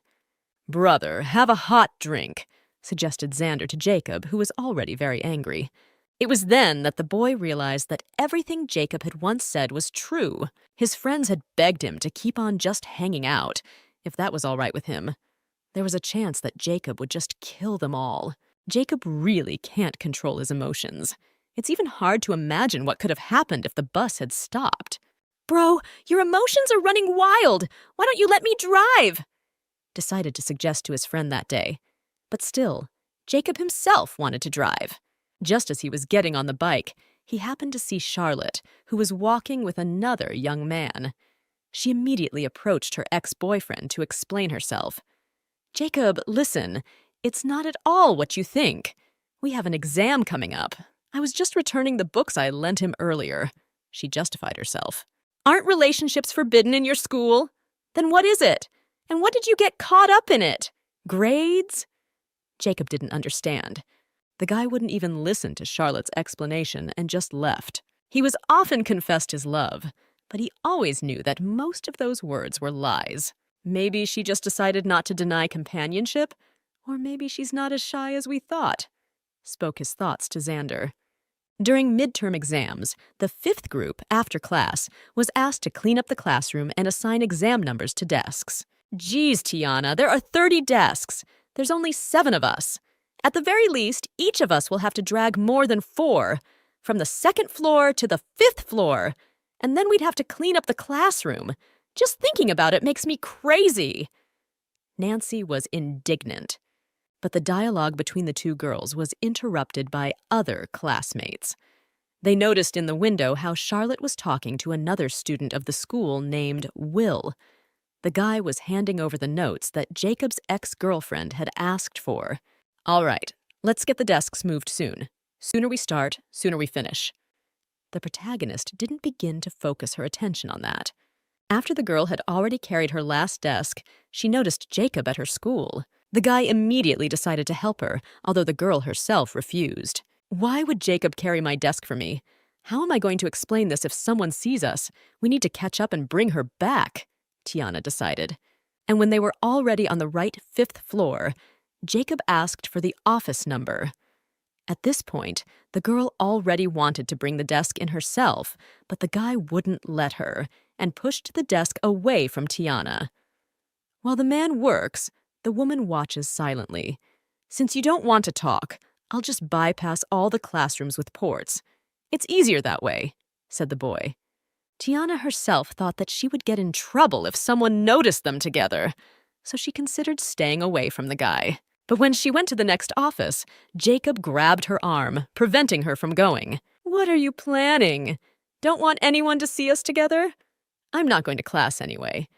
I'll be waiting for you on the second-floor stairs. Come on over, said Jacob. The guy also mentioned to the girl not to be stubborn. He will be waiting for her after all. And also, if she doesn't hurry up, he will come for her himself. Ah, I'm dying! 2 whole more desks to go. This is an inhumane assignment. I can't feel my legs. Tiana, are you okay? Nancy's classmate complained about her fatigue. The girl herself didn't think about tiredness. All that was going through her mind was that she had to go to Jacob's meeting. If I decide not to come, Jacob will come, as is his nature. And if he comes here, he'll start a lot of rumors that will cause people to gossip about us in every corner of the school. No, that's definitely not allowed. The protagonist analyzed. Because of that, Tiana decided that since he liked carrying desks, let him do it to his heart's content. Don't worry, no one will see me. And be warned, if you're not here, the next place to look will be your classroom, said the kid. At this time, while Jacob was moving the desks, Tiana crouched down on the steps. She was thinking about the fact that while all the guys were working, she wasn't doing anything. The boy crept up on her unnoticed. Diligent student. Got any more work to do? How do you plan on thanking me, schoolgirl? He decided to ask. Though Jacob made a joke, Tiana decided to point out that no one asked him to help her. It was his personal initiative. Though right after that, the protagonist thought about the fact that she shouldn't have said that. He's crazy and could kill her. Therefore, Tiana decided to buy him a drink and held out her pocket money. Do you want to pay me with a $5? He asked with a smirk. That's not so little. You could buy a whole pack of delicious dumplings with that money, Tiana said sweetly then. But the guy confessed to her that he didn't need the money. Instead, he invited her to come to the basketball game Jacob would be attending on Friday. The offer surprised Tiana, but she couldn't say no already, could she? Although the girl had exams on Friday. That's okay. Exams end before the third half comes around. You'll make it in time, especially since your school will be playing there as well. So, you're obligated to come no matter who you'll be supporting, Jacob informed then. He really insisted that the schoolgirl attend the match. And so on Friday, when the midterms were over, the schoolgirls were discussing the answer choices on the test. By the way, this year's basketball competition will be held in the neighboring school. Let's go and watch? Nancy suggested. Tiana didn't want to get involved with Jacob again because he had invited her to come. But she didn't want to be in debt either. Jacob might get upset if she didn't come, especially after helping with the desks. So Tiana and her friends went to watch the basketball game at their neighboring school. She noticed Jacob right away. The kid's pretty good. And Jacob had a whole bunch of fans cheering for him, too. But only one girl was important to the guy, Tiana. He was waiting for her. After the first half, Jacob went to substitute. Elizabeth immediately got up and brought him some water, but he just shooed her away. The boy kept thinking about the fact that Tiana was still gone, even though the midterms were long over. Even his friends noticed the depressed state Jacob was in. Bro, is everything okay? That was awesome. With his physical training to go through 2 rounds without a break, and then in the middle of everything to go off again. Xander didn't understand. That's when his brother said it was time to go out. The score was already 24-16 in their favor. But at this rate, the 7th school was going to beat them. Jacob is a really great player. Then another basketball player noticed Tiana in the crowd and told Jacob. The kid's mood immediately lifted, and Jacob decided to go play. But before he did, Jacob got a personal look at the girl he had been waiting to see at his game. Tiana was standing a couple of meters away from him. The basketball game was to continue again. Since the main player, Jacob, had a large number of girl fans, he decided to take advantage of this and asked one of them to buy him some water. "Oh, something is so thirsty. Who would bring me a bottle of water and a towel?" Jacob asked then. But to all the girls who were going to run to the store for a guy, Jacob said no. He wanted Tiana to be the one to bring him the water and towel. So the guy approached Tiana with a money bill in his hand. It was an impasse for the protagonist of this story, so she still had to go to the store. Who is this girl? Why did Jacob ask her to buy water? 7th school uniform. Do they know each other? Immediately, other female fans of the guy started discussing. Even Jacob's friends themselves were discussing Tiana. Isn't that the blind girl from 7th school? Tiana of some sort? Jacob didn't like the pretty Elizabeth, but liked the one with questionable eyes? Wondered Xander. Now the game continued. Jacob was putting his all into basketball. The opponents didn't even touch the ball in the second half, not counting free throws. And so, when Jacob scored another goal, all the boys broke up. But it was bad. Jacob was still very upset. The match was already over, and Tiana still hadn't returned. In fact, at that moment near the technical school, Lana, the main character's younger sister, was being bullied by other girls. "What's the matter, Lana? Still walking around resentful because of Jacob's rejection? Is that why you decided to take the guy away from Chelsea?" The classmates continued to taunt. Fortunately for Lana, her older sister was walking by at that very second. Lana immediately called out to Tiana, but the girl just ignored her. "Is that Tiana? Why is she ignoring me? She used to always get upset when I was hurt. Why? Why do they beat me up for? Tiana is the one who's had it all since she was a little girl," thought the younger sister. "That's my sister.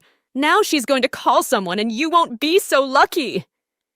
That's when Lana started threatening. The girls who were hurting the schoolgirl then decided to personally stop the passerby, whom Lana herself called her sister. In fact, Tiana didn't want to get involved in Lana's squabbles.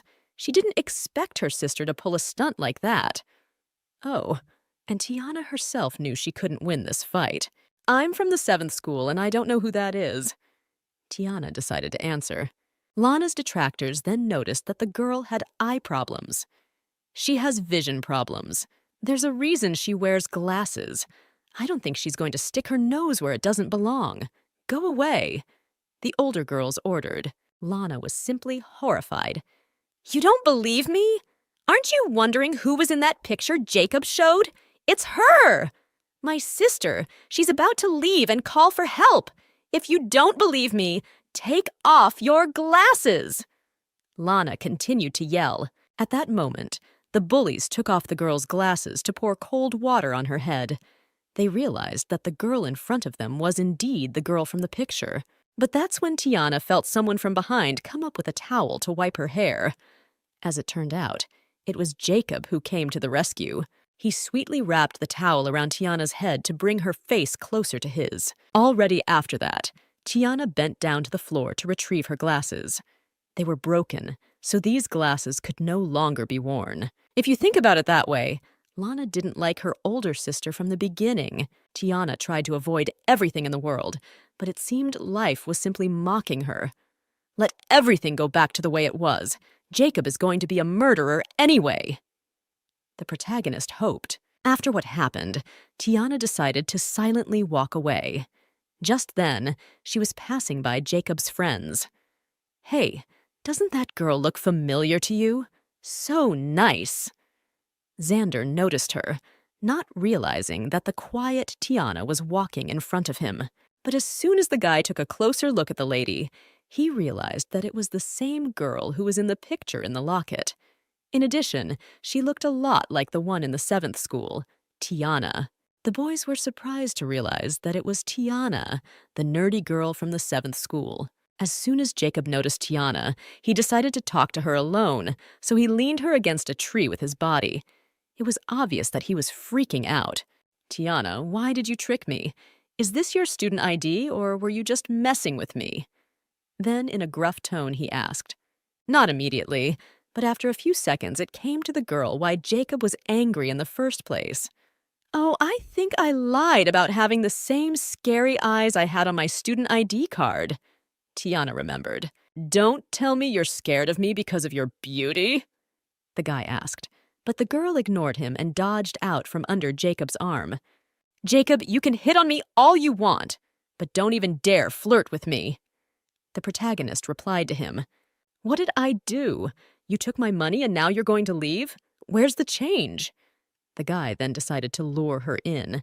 Tiana had no problem returning the rest of the money under the settlement and handed him the promised water. And the towel, I used it, so I'll get the money for it back tomorrow. Tiana reported back at the same time. No need, just give it to me, asked the guy. No matter how it was, the towel was bought with Jacob's money. It belonged to him by right. Therefore, the girl still put it in the guy's hands. Now, all debts to Jacob are closed. Tiana decided that nothing else ties her to him. As soon as the girl left, the guy opened the bottle to get a drink of water. He was left alone to watch the girl disappear from sight, knowing full well that this would not be the last time they met. Jacob still had big plans for Tiana, as strange as that sounded. As soon as Jake returned to his friends, Xander asked him to borrow a towel, since he was also hot, and held out his hand to him. But Jacob only furrowed his eyebrows and refused his friend. Put your hands away. You'll get dirty, replied the exasperated boy. And as soon as Xander mentioned the fact that Jacob had just met Tiana, an embarrassed smile appeared on Jacob's face. To tell you the truth, I think Charlotte is the prettiest in 7th grade. I couldn't imagine Tiana outshining her. I mean, she has good grades, too. She beat Elizabeth in the Olympics. Great grades, and she's good-looking, too. Is that even possible? My brother marveled. At the same time, Charlotte and Tiana are completely different. Last time she was in the city, she almost burst into tears. Really, that doesn't make any sense. Excellent students always put themselves above, and therefore it's easier for them to treat people like us with contempt. Xander reasoned aloud, but at the same time, Jacob listened intently to his friend, and right after Xander agreed, the boy left. As soon as Jake left, the other buddy gave Xander a little smack on the head. You talk nonsense every time, without even noticing how it all affects your big brother, said the kid. That evening at home, Daddy Sean made sure Tiana's eyes were fine. Just then, Lana burst into their apartment, who was all in tears. Daddy, brother, I've been bullied. Daddy, when I was beaten, Tiana walked by and didn't want to help me. She's not my sister anymore. The girl began to scream. Sean initially didn't even believe Lana. It's the truth. I'm not lying. Everyone says Tiana is smart, nice, beautiful, spread out, but she's actually horrible. You said sisters are supposed to look out for each other, but she just looked. Lana continued to be indignant. At that moment, Tiana herself was only feeling what it was like to live in someone else's family. He's not my birth father, so no matter how good he is, I have to silently put up with any offense. Regretfully thought the protagonist. I can't complain to him about anything because he won't blame his own daughter. Tiana also knew. Because of that, Tiana also decided to not just stand by silently, but to defend her rights as well. Lana, I don't know why you were beaten, but you could have told your father differently. I don't regret not helping you, and even if something like this happens 100 more times, I won't. You're right. We were never sisters. With a serious tone, the girl said. At that, the girl also apologized to her dad. Tiana also remembered the fact that she would be leaving their apartment soon anyway. At that moment, the father decided that the best way out of this situation would be to talk privately with Tiana. So he asked his own children, Lana and Ian, to go to their rooms so they wouldn't overhear. Tiana, tell me what happened. I'll believe every word you say, said stepfather Sean as soon as the other kids left. Tiana, I know you've always been a good sister. That's why I believe you. You are most likely disowning Lana because she did something unforgivable, and it has upset you. Sean explained his thoughts. Lana has obvious parenting issues, and it's entirely my fault for not spending enough time with you, so I'll look into the matter. And don't talk about nursing again, because this is your home. All right, chuckles. Go back to your room and I'll take care of everything, promised the father. To the protagonist's surprise, the situation clarified quite differently than she had imagined. On the contrary, everything turned out much better. Sean, it turns out, trusts even his adopted daughter. Although the very fact of Daddy's trust in Tiana clearly did not like Lana, who overheard their entire conversation. "What's wrong with you, Dad? Why are you taking Tiana's side? She didn't help me, and you never said anything to her? That's not fair! Your own daughter was bullied and beaten," shouted Lana. "Don't be fooled by her kindness. It's all just an act," continued the younger sister's anger. Just then, the only son in the family entered the conversation. "Lana, stop making a fuss already. Didn't Tiana ask you to tell me why you were beaten up? If you don't tell me, I'll go to your school and find out for myself. Is that what you want?" Ian then asked. "I'm just disliked. How can you keep pushing me around? I'm the victim here," said Lana lastly, before leaving for her room, slamming the door defiantly. Of course, there was no way Lana herself could say that she was beaten up because of some boy she herself had a crush on.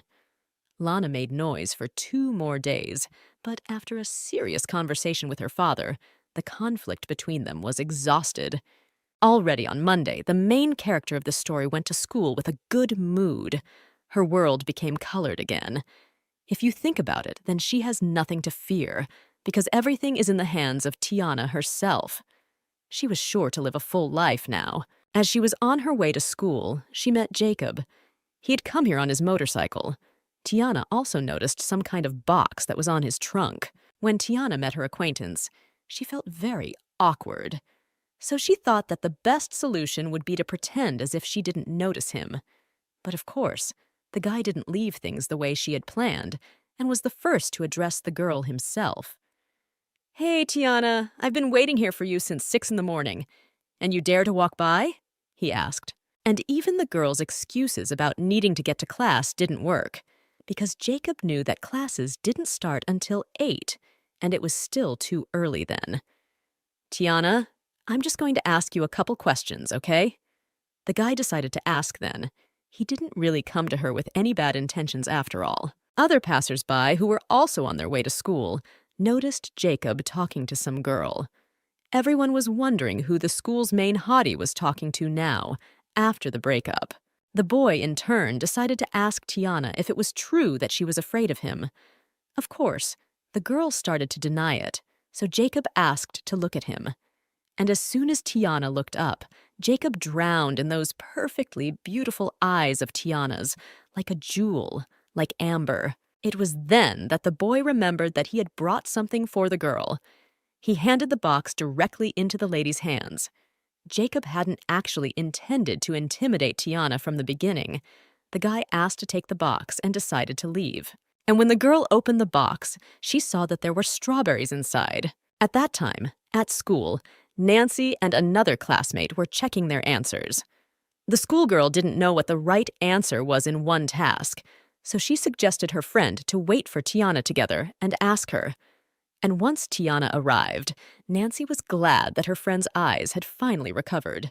"Judging from the reactions, it's not copper sulfate, and it's not sulfuric acid."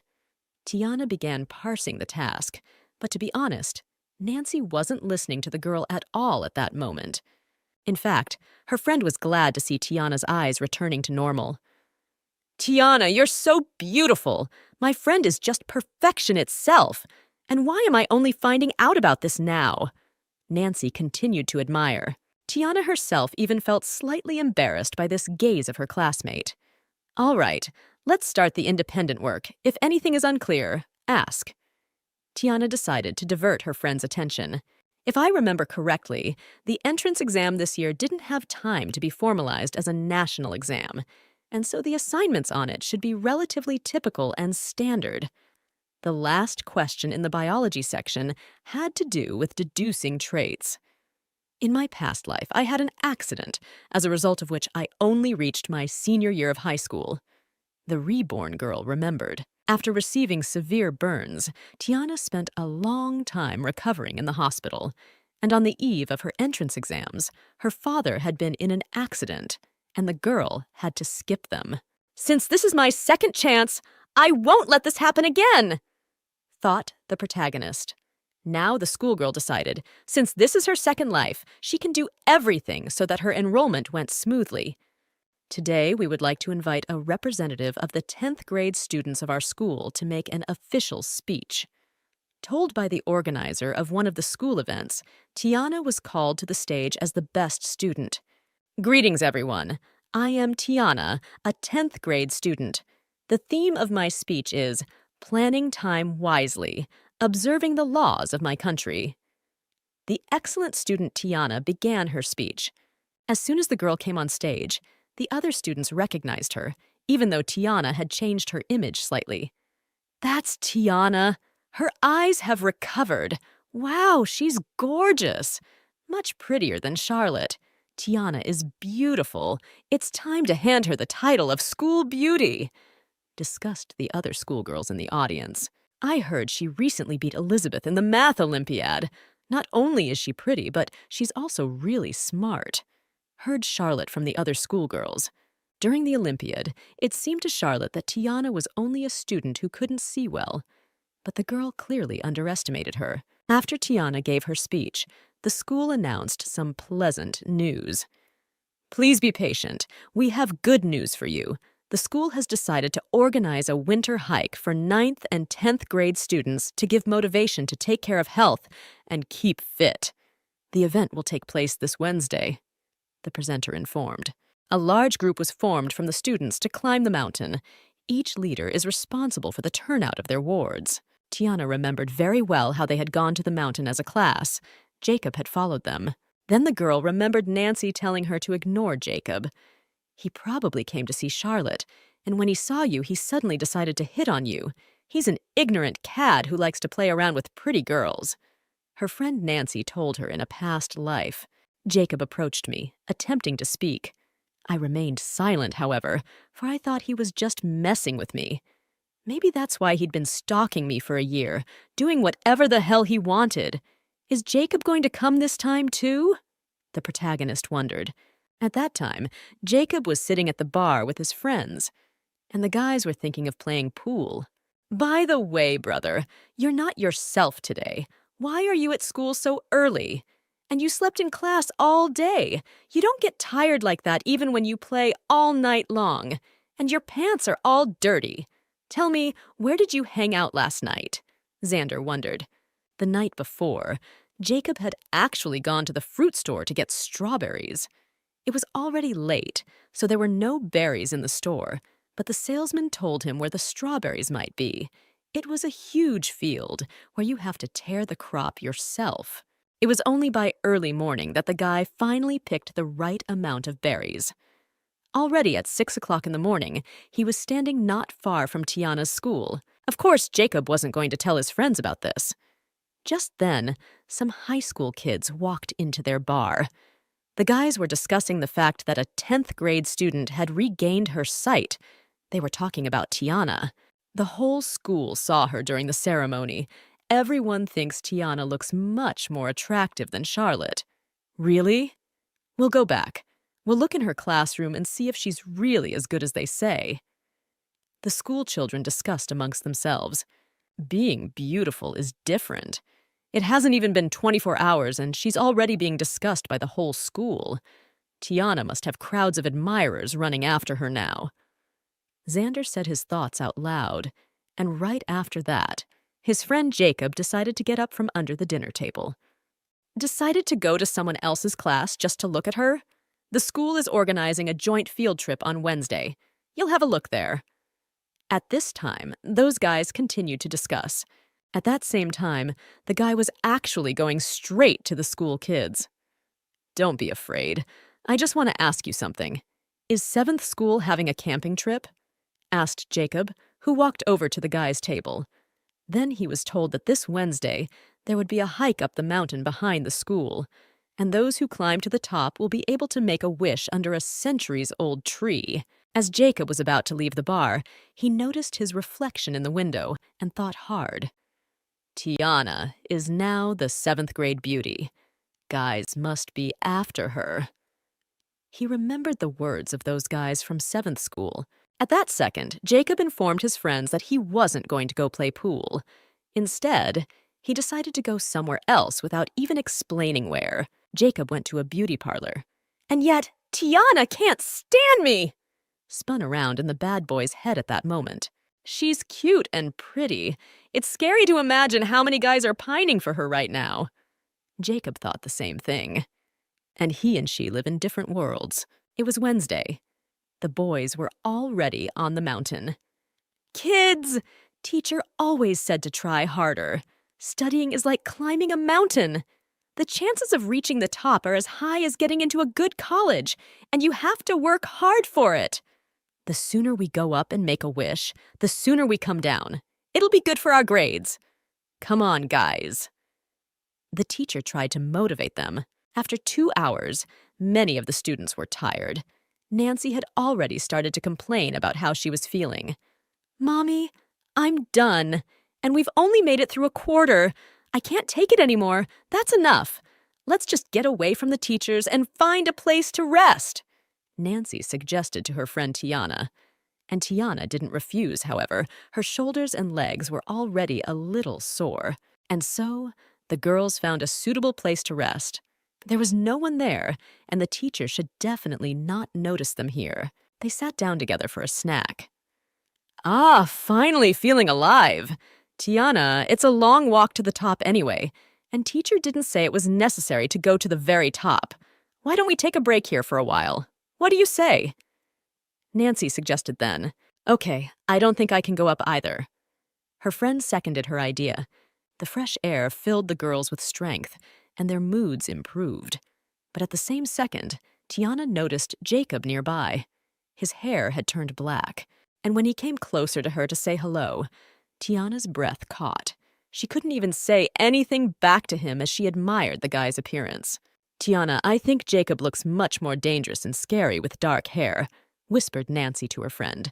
Right after Jacob came in, the guy took the girl's hand. Would you like to go to the top? I'll walk you up, he offered. But Tiana continued to assure him that she wasn't going anywhere and only tried to wrench her hand back. Students of the school are awarded extra points for climbing to the top. Exemplary student, don't you know that? That was the way the boy tried to talk her into it. But Tiana said her leg hurt, so she couldn't climb if she wanted to. Nancy decided it was about time to help her friend, so she also intervened in the conversation between the two guys. Jacob, let Tiana go, or I'll complain to the teacher about you, declared the friend. But at that moment, the guy didn't listen to the girls. On the contrary, he brazenly took Tiana in his arms. You can, since I'm here, added Jacob. He clearly wanted to get to the top of that mountain, which is why he was willing to go to extreme measures. Tiana screamed at him to let her go, but of course, this kind of provocation didn't work on Jacob. You do realize that your yelling is attracting attention, right? I don't care if they see us or not. My reputation is at rock bottom, but you're going to have to explain yourself. The boy made a skillful point. And you leave her alone. I'm not going to do anything to her, and you'd better listen to me, or I won't be able to vouch for myself. The guy also said to Nancy, and continued to still hold Tiana in his arms.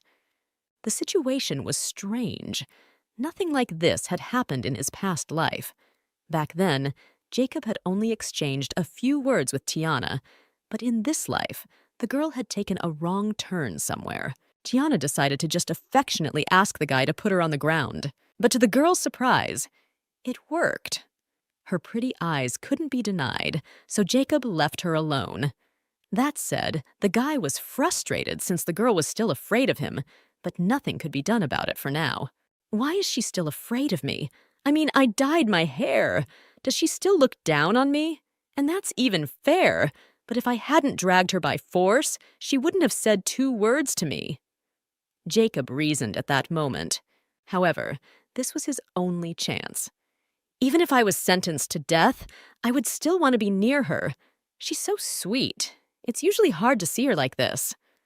A guy remarked that day. He just wanted to spend a little more time with her, after all. So they walked together up the mountain in silence. But at some point, Jacob couldn't stand the silence between them. "Don't cry. I'm not going to make fun of you. I just wanted to climb the mountain together. I've been to the top before. It's really beautiful up there," Jacob confessed, trying to lighten the mood and make the girl not afraid of him. "I'm not lying to you, Tiana. The forester said there's a path up the hill. If you want to go unnoticed by your classmates and teachers, I can walk you up it, okay?" the boy also offered. And that's when Tiana really got to thinking. She realized that Jacob really didn't want to hurt her, but just wanted to go upstairs with her. So the girl decided to agree, and they continued on their way. After a while, Tiana did get tired, which Jacob noticed. So he offered the girl to carry her, therefore, right in front of her, knelt down to jump on her back from behind. Of course, Tiana started to break down and embarrassedly refused. "What are you afraid of? It's obvious when a guy likes a girl he's trying to impress her.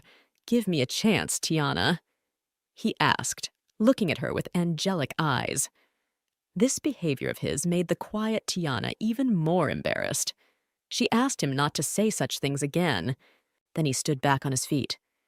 "It's still a long way to the top. You definitely won't climb up by yourself. Decide quickly, either on your arms or on your back. If you don't decide, I will," said the man. This situation really pissed Tiana off, but at the same time, she couldn't do anything about it. "And why didn't I choose the option of killing that rascal?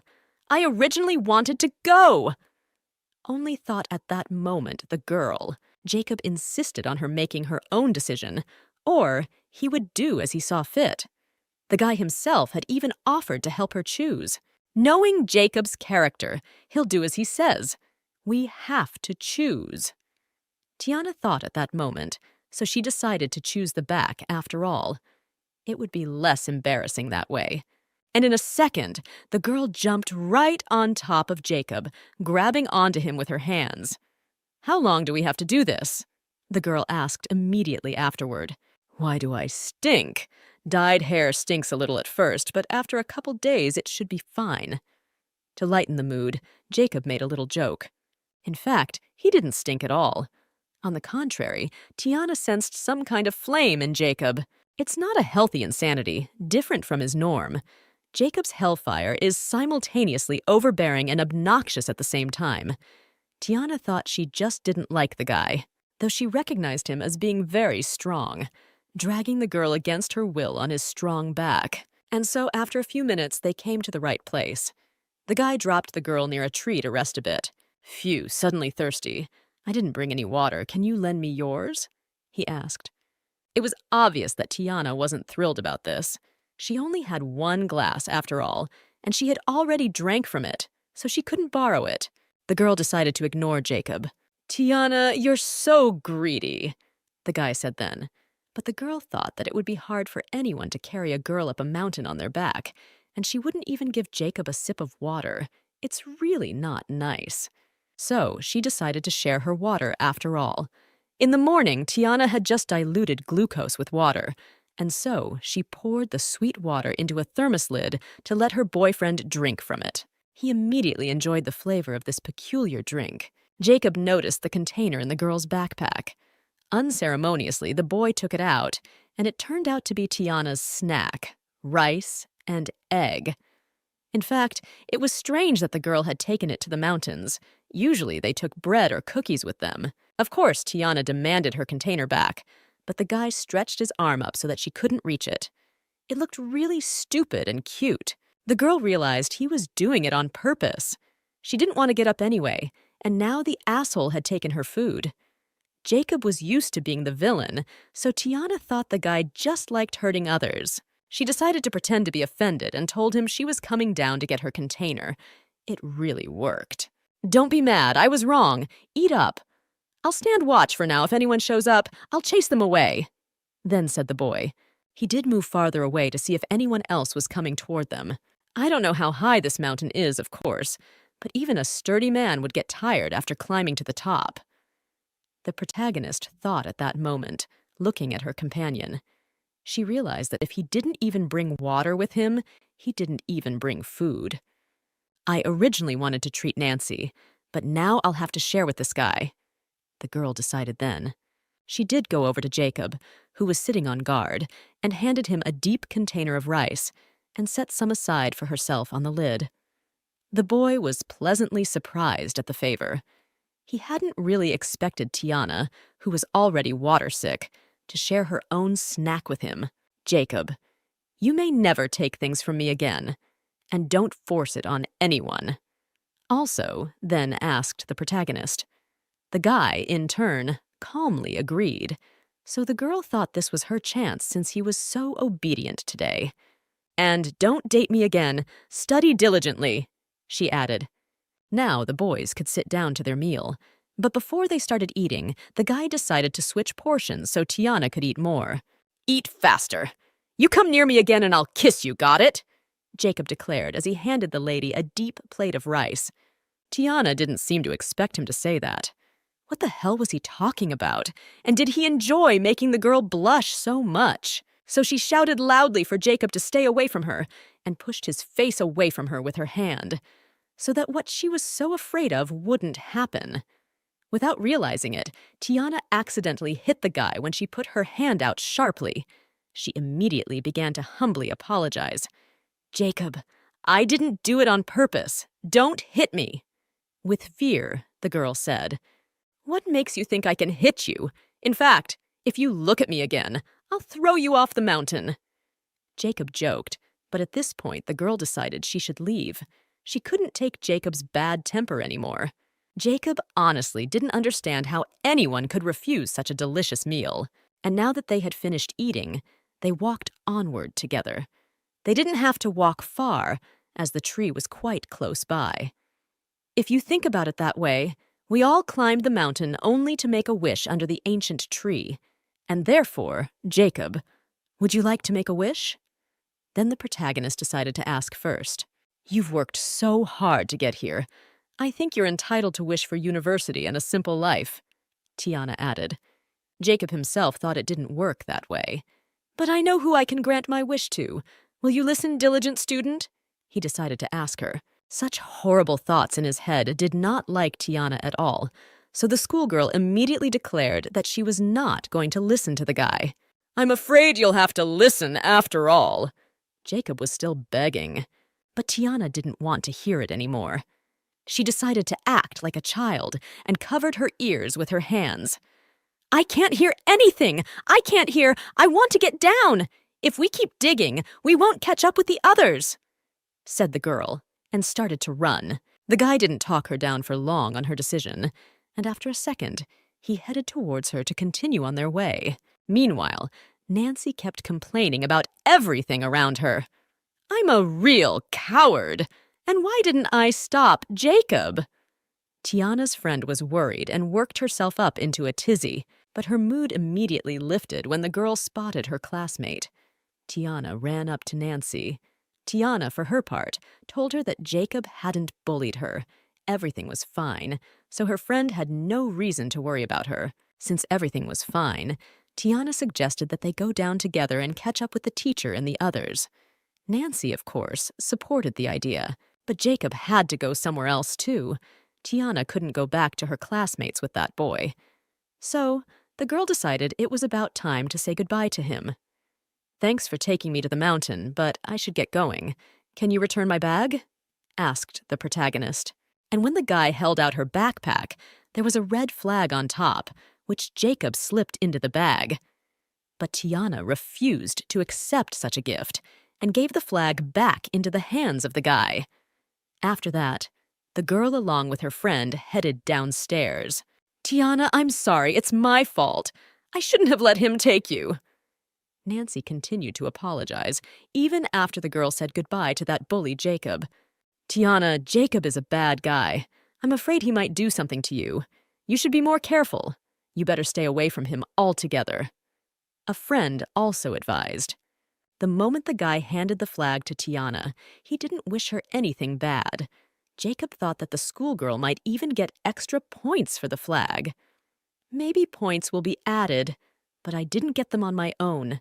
That's not fair. And I don't need one of those, so keep it. Still, the girl refused. The girl. This whole situation continued to be pondered by Jacob. Tiana, Jacob is a bad guy. I'm afraid he might do something to you. You should be more careful. It's better to stay away from him altogether. The boy thought back to his friend Nancy's words, and Jacob was already pretty sure that Tiana herself thought the same thing about him. That made Jacob very upset, so he stood alone and threw the flag on the ground. After a few minutes, Jacob met up with his friends. Xander immediately asked how his brother was doing with that girl, Tiana. Of course, Jacob wasn't going to tell his curious friend anything. Jacob told him it was time to go downstairs and silently walked away. Jacob, isn't that the flag that the 7th graders worked so hard for? Didn't they promise points for it? It can't be that Tiana didn't accept it, can it? A curious Xander continued to ask. Jacob still didn't say anything to his friend. He just silently picked up the flag and put it in his pocket. Xander then realized that he needed to cheer his friend up in any way he could, because Jacob looked very upset. So the friend ran closer and lightly pushed Jacob's shoulder. Forget it already, bro. Tiana's the belle of the school, so even younger. Good students like her pretend from childhood that someone like us doesn't exist. And as soon as we talk to them, they start crying and avoid us. Tiana isn't like us. She's hard to keep up with, Xander explained. But Jacob didn't want to listen to anyone, not even his closest friends. You don't know shit. You know absolutely nothing. The boy only replied and smiled softly at the mention of Tiana. The friends themselves were pretty surprised that their friend Jacob could smile at all, much less smile so sincerely. As Jacob sat in school, the teacher asked all the students to stay late because she had an announcement to make. On Saturday, our and neighboring schools are going to the hospital to get their hepatitis B vaccinations. Anyone who hasn't been vaccinated is required to report. Class dismissed. Dismissed, the teacher said. Immediately after the lesson ended, Jacob asked the head of the class, a boy named Patrick, to also put Jacob's name in. Although Jacob himself was already inoculated, Patrick wondered why the bully would even go to the hospital if he was already immunized. Well, then Xander approached the class headman. Brother, don't you get it? They said the neighboring schools will go too, which means the 7th school will be there too. Brother, you want to know how his little girl is doing because they haven't talked in a while, explained Xander.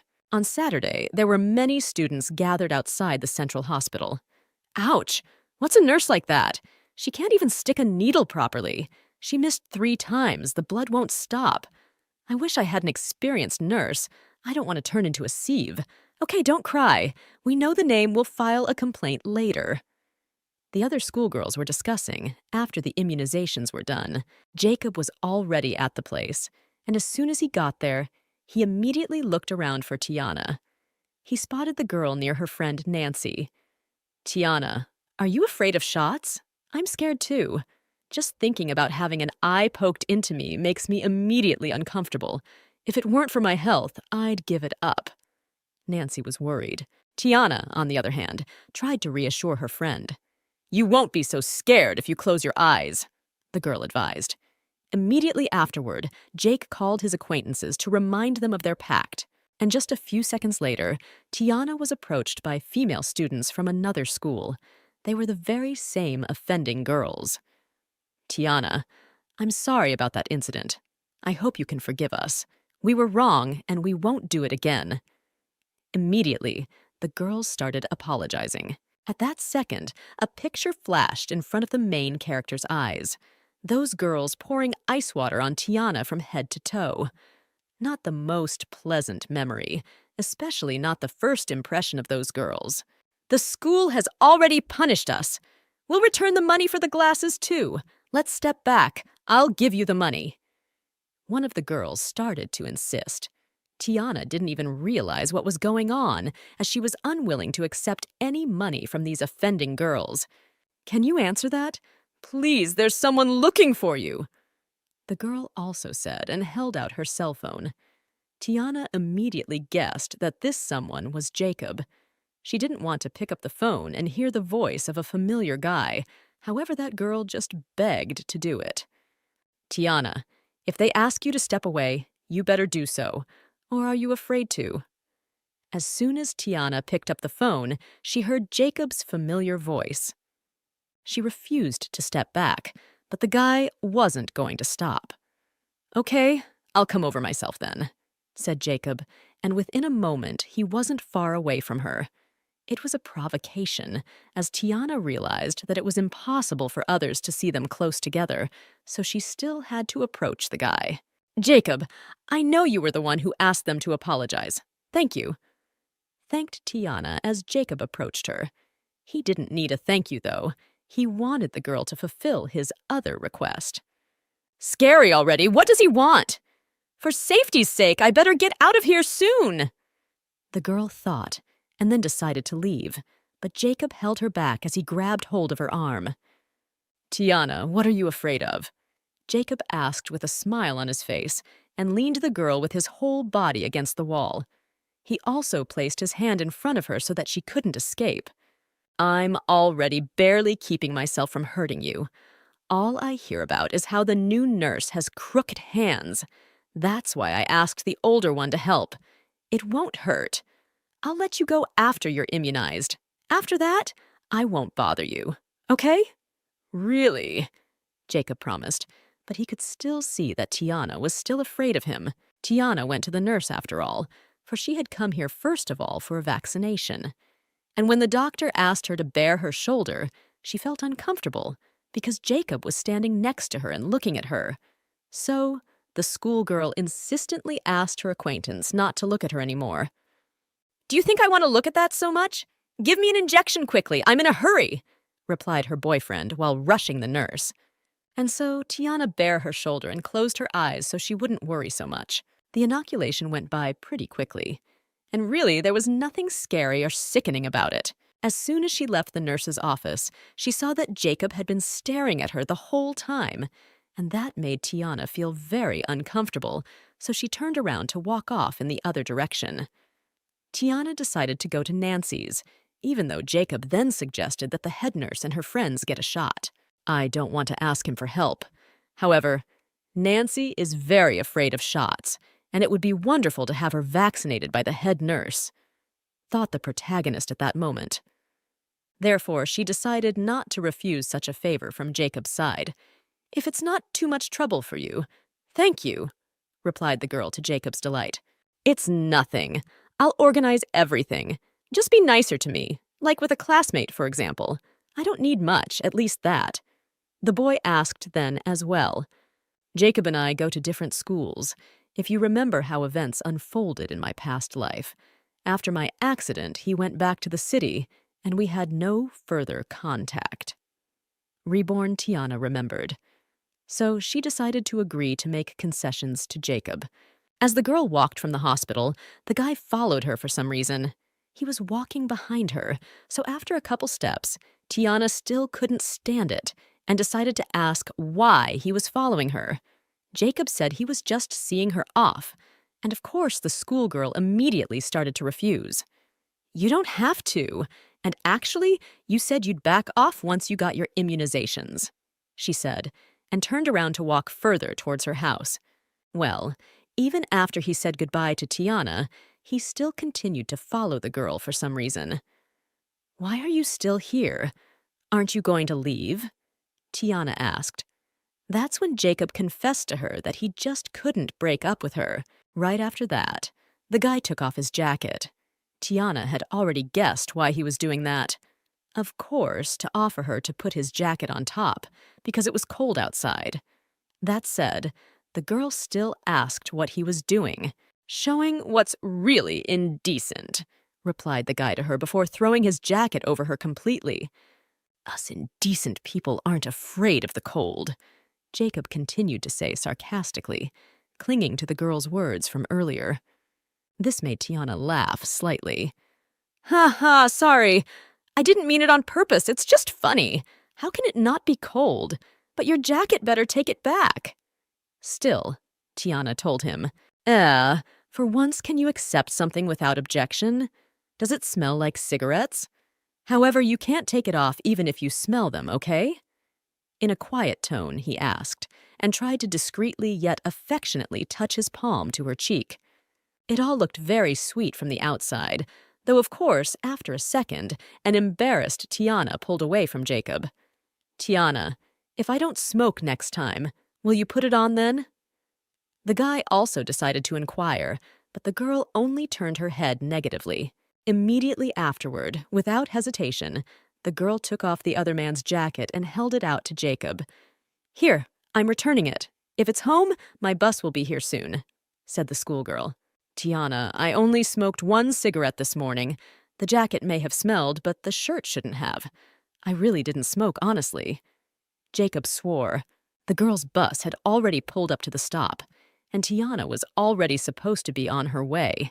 But before the girl left, the guy suddenly decided to give her a big hug goodbye. Jacob? Are you crazy? The protagonist started to scream and burst out, but Jacob couldn't let go of the familiar from his embrace. He had never felt such warmth from another person before. Not at all. I'm in my right mind. I don't want to let you go. It wasn't until a couple minutes later that Jacob answered her. Tiana couldn't take it anymore and charged at him with a slap. She hadn't expected to be able to do that, but he really stopped hugging her after that. Tiana, really, stop disliking me. I'm really going to quit smoking. I'm serious. Still, he promised. The atmosphere became even more awkward. Tiana didn't want to stand for it, so she quickly put her jacket back in Jacob's hands and ran off to her bus. The boy, with a soft smile on his face, continued to watch Tiana move out of his sight. When she was almost home, Tiana couldn't get her thoughts out of her head about why she had hit Jacob. The girl was afraid that the guy would retaliate against her. When Tiana got home, she noticed a large box in her dad's hands. Dad, let me help. Immediately, the frail girl offered. You don't have to, Tiana. Daddy will help with the moving himself. Softly refused her stepfather, Sean. It's okay. I'll take the top one. However, where are so many boxes coming from? Replied the girl. Sean told her that they were from the new upstairs neighbor. He is the son of Dad's former classmate, so he himself is helping. And that's when this guy himself personally came to the main character's dad. This guy's name was Spike, and he thanked his uncle for his help, and then he was going to trash the boxes himself. Sean realized this was a great time to introduce the young guys. Don't forget to stop by for a visit, and we'll be off in the meantime. The man also added, after introducing them to each other. Already on Sunday evening, Sean suggested that the kids come down to meet their new family members. There are no buses running due to road repairs, and this situation may continue for a whole month. That's why Daddy has prepared 2 bicycles for you. Narrated the loving father. The black one, which is a little bigger, I'll give it to John. He'll take Lana to school. Besides, the 2 of you leave for school later than Tiana, Dad said. Of course, Lana was even initially offended that the other bike Daddy bought specifically for her older sister, so the man decided to explain the whole situation. Lana, everyone will be able to use this bike in the future, and you can ride it to school if you want to a little later, said the man. But then the oldest daughter demanded her father to give the new bicycle to her brother. It's okay. Go rest. We'll fix the bikes with Ian. Tiana also added, and that's exactly what they did. After Tiana was alone with her brother, Ian asked her a question that interested him. Didn't you disown Lana? Why let her get away with it? The boy asked. Because it's late and my father is tired. I don't want him worrying over nothing. Please be careful while riding. And you should get some rest, good night, said the girl, and at this point decided to leave. Good night to you too, replied Ian to her, but Tiana was nowhere near her then. Her favorite sister had already walked towards home, leaving her brother alone with his new gift. So, when Tiana rode her new bike to school the next day, she happened to pass Jacob's friends. The guys immediately recognized the familiar girl. "Hello? Harry, is that Tiana by any chance? Why is she on a bike?" Xander inquired. "I think it's her. Maybe she lives away from the new neighborhood?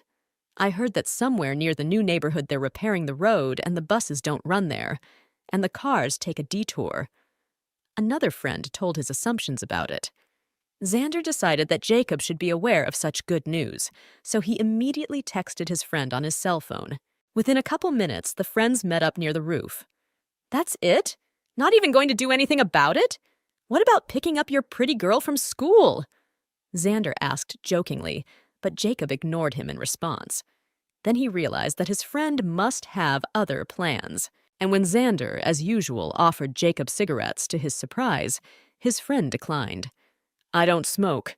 If you want one yourself, stay away from me," ordered Jacob before walking away. Meanwhile, Tiana was agonizing with her bike. "Why did the chain come off? It was fine this morning. How am I supposed to fix it?" The girl did not know anything about bicycles, and this happened, especially since she had to get home somehow. And then, abruptly, Jacob came up from behind. He said that he had some business nearby, so he decided to come over to say hello. That's when the guy noticed that the schoolgirl's bike was broken, and also the guy saw the dirty hands from the girl's bike chain, so without thinking long, he decided to wipe them off with his gloves. In fact, Tiana was very happy to meet Jacob at that moment. He easily helped her fix her bike. Now it was as good as new. The schoolgirl thanked her savior heartily. "If you don't lubricate it, you won't get far. The chain will fly off again. So let's go. I'll drive." Jacob offered and pointed to the bike rack for the girl to sit next to him. Of course, the quiet girl started to refuse. She was thinking of riding home on her own. But after all, if something happened, she wouldn't be able to fix the bike. That's exactly what the guy was pushing. "Class is already over. If I stay any longer, my dad will be worried." Tiana thought hard at that moment, and still decided to sit down next to Jacob since she was really in a hurry to get home. As they rode together, the boy pedaled as fast as he could. Tiana held on to the seat she was sitting on with her hands so she wouldn't fall. She didn't want to hold on under any circumstances, hugging her driver, but the faster the speed, the scarier she felt. Jacob was speeding up so that she could hold on to him, but she held her ground and gripped the seat tightly with her fingers. Then he turned around to face the girl. "Tiana, do you despise me so much? That you don't even want to touch me?" he decided to ask. As soon as he said it, he saw how much Tiana was embarrassed, so he decided to apologize. "Shit, I'm sorry, okay? Let me see. Does it hurt? Don't cry. I'm bad. I shouldn't have scared you. Are you scared? I'll go slower, even slower than walking." At once, the man corrected himself, and the girl agreed to go with him, only on the condition that it really would be slow. Jacob even took off his jacket to put it on the girl's seat to make her more comfortable.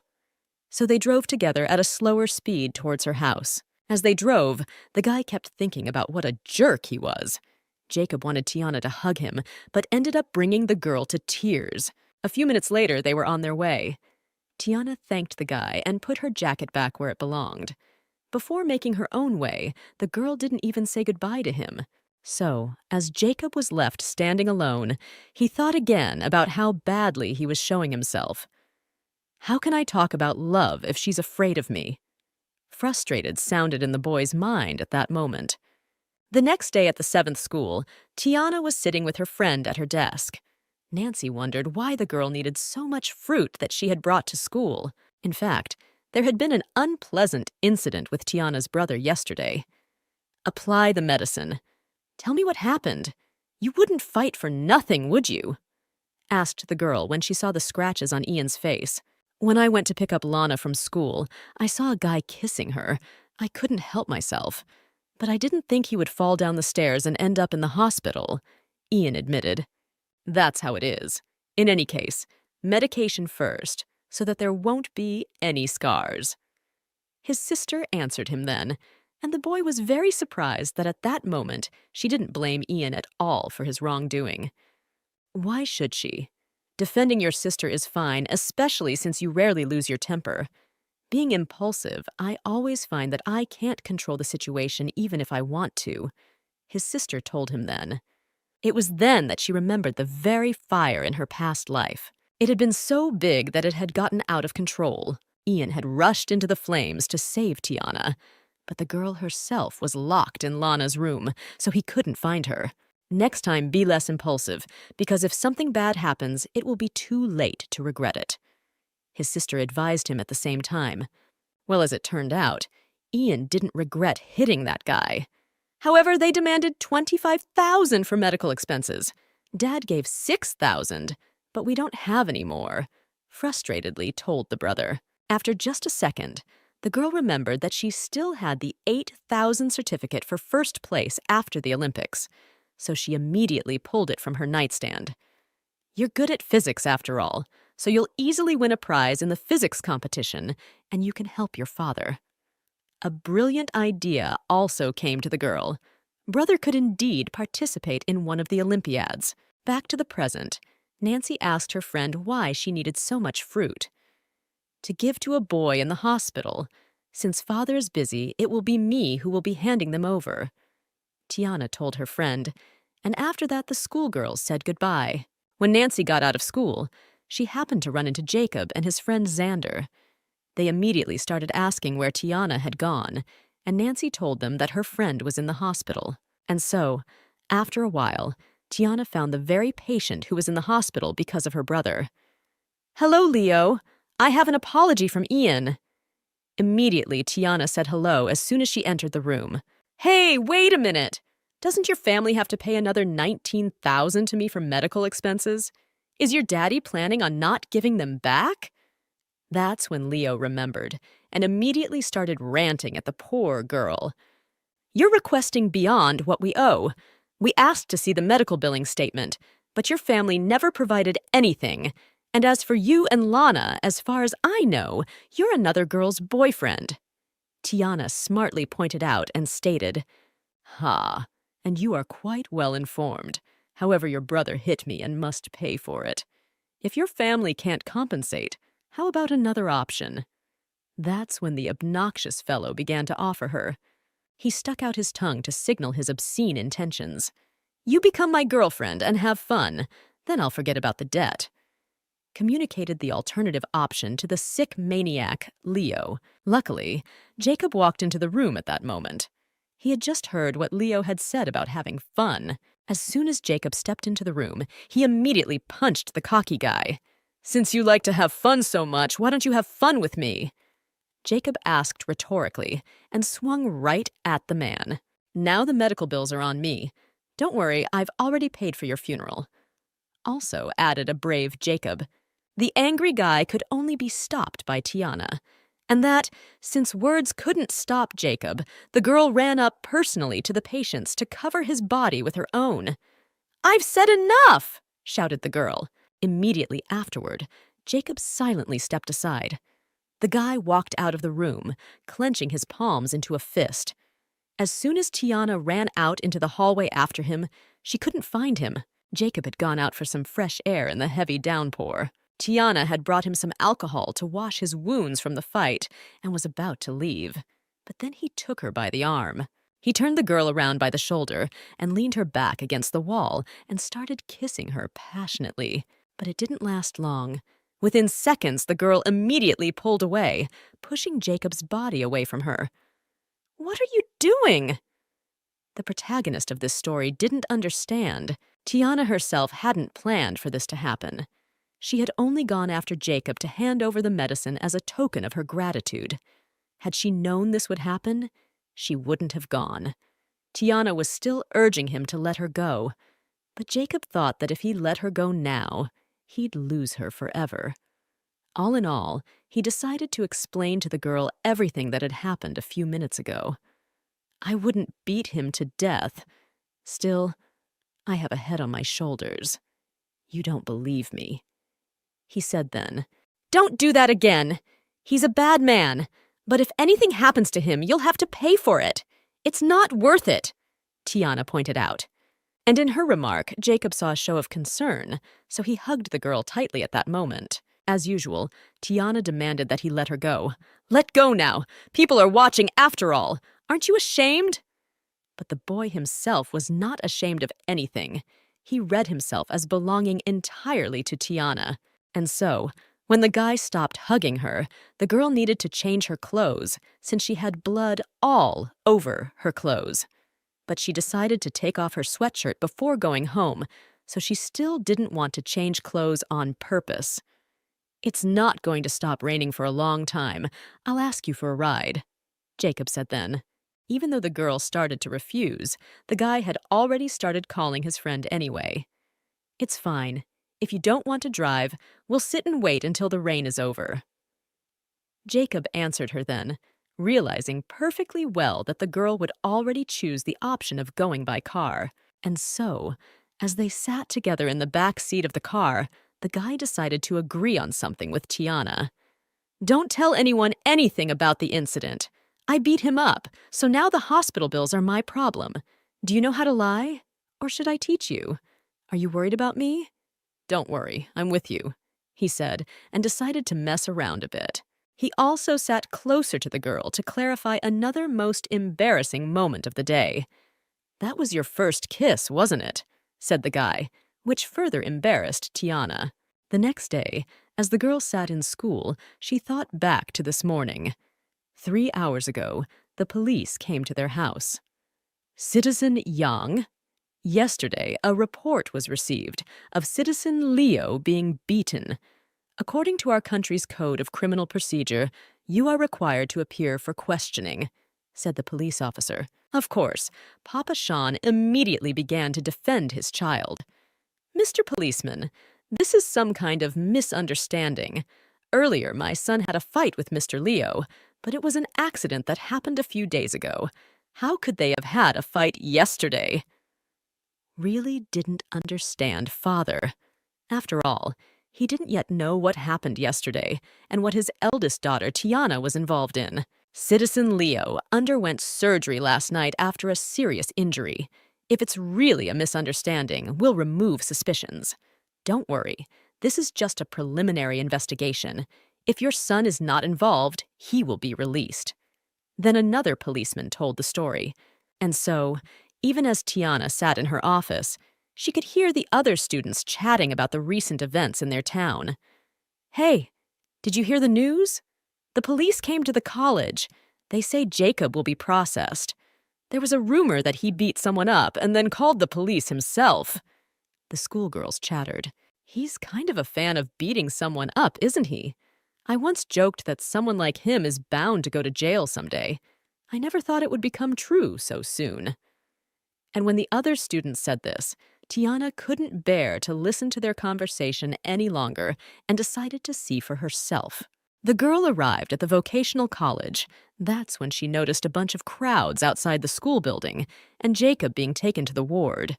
Tiana decided to personally verify all the information personally with the police officers, so she went to the squad herself. "Have a seat here. Your friend is being processed while they make a report. As far as I know, he beat up someone badly," said the policewoman. "If he manages to negotiate, he'll be fine. If not, he will be detained. The victim hasn't woken up yet, so he will have to pay a substantial amount of money." The police officer also added.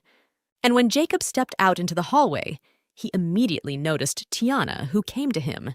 Even though it made him feel good, he scolded her, because this was not the best place to meet, especially for such a diligent student to be in the police station. He also decided to ask how the girl was going to explain her behavior at school, but the first thing that interested Tiana at that moment was Jacob's personal well-being. "Are you all right? They said you might get detention." Worried, the lady. Jacob himself didn't care, though. He didn't have much of a reputation as it was. "Honestly, I didn't say anything about your brother. Don't be afraid, okay?" the guy also asked, wiping away the girl's tears with his hand. "It's going to be okay. Okay, back to school. Diligent student, did you get excused from class?" asked the guy, and then the girl realized that she had completely forgotten about her studies and skipped classes. They went outside together, and Tiana went straight to class. Jacob himself wondered about the girl. I understand why Tiana came. It's because she feels guilty about me beating up that scumbag. But I don't feel guilty. Jacob reasoned. The girl herself, since she had been reborn back into her life for the second time, remembered that the case had made a lot of noise later on. Jacob's family was rumored to have given a tidy sum to close the case and cover medical expenses. But also, the incident affected his college enrollment. The administration has also punished Jacob to remove the consequences of the incident. The guy himself has a terrible temper. Jacob could really take the punishment so easily. And so, in the college administration, the principal told the guy one request to improve Jacob's reputation. All I ask is that you go on stage and at least pretend for a little bit that you care, that you just apologize to Leo and show your remorse. Why are you being so stubborn? Do you even realize what you did to him? What's so funny? You're talking to a teacher. You can refrain from chewing gum and making harsh remarks. The teacher was trying to make a point to the boy, but Jacob didn't take anything seriously. I want to smoke. I haven't quit yet. That's all Jacob could reply to the principal's admonishment. That's when the teacher gave Jacob a template for the kid to just read it. Well, that Jacob didn't think to do either. I don't want to. If nothing else, I'll go, replied the bully. Jacob, look at the consequences of your actions. How disgusting your reputation is. So much so that even the neighboring schools are aware of it. You're a student. You're not some mob boss. Your classmates are already afraid of you. Are you even listening? The teacher continued to yell. But then, the boy thought about the fact that if he read it on stage, the 7th grade might also hear it. And just then, Jacob changed his mind, and it was very clear who was the reason he was rethinking the punishment. The next day, Jacob was already standing on the stage to read his imposing speech. Hi, I'm Jacob. I'm here to repent. The boy began his speech. Among the audience watching him speak, Tiana was of course present as well. Even Nancy was surprised that the bully had become obedient. Jacob decided to repent? Why all of a sudden? The schoolgirl Nancy didn't expect. Although her friend Tiana was generally standing in a stupor at that moment, hitting someone is wrong. I sincerely apologize, and I hope the injured person is released from the hospital soon. From now on, I will mend my ways and be friendlier to those around me. I hope my schoolmates can forgive me and believe that I can change. And I beat him up because I didn't like him. Jacob went on with his boilerplate story. I was wrong, and if the 7th graders hear this, please clap, the boy also asked. Of course, he asked for a clap to see if Tiana was listening to him. But still, the other students clapped for the guy's speech, and Tiana also applauded her acquaintance. The beating incident ended when Jacob publicly apologized, and Tiana's family didn't have to pay the additional medical expenses that Leo's family demanded. Everything was back to normal, except for one thing. Another man appeared. Donald, I apologize for taking so long to pay you back. Something has come up in the family. I can't afford that amount of money yet. Can you give me a little more time? Exhorted Sean to the uninvited guest who had come to their house.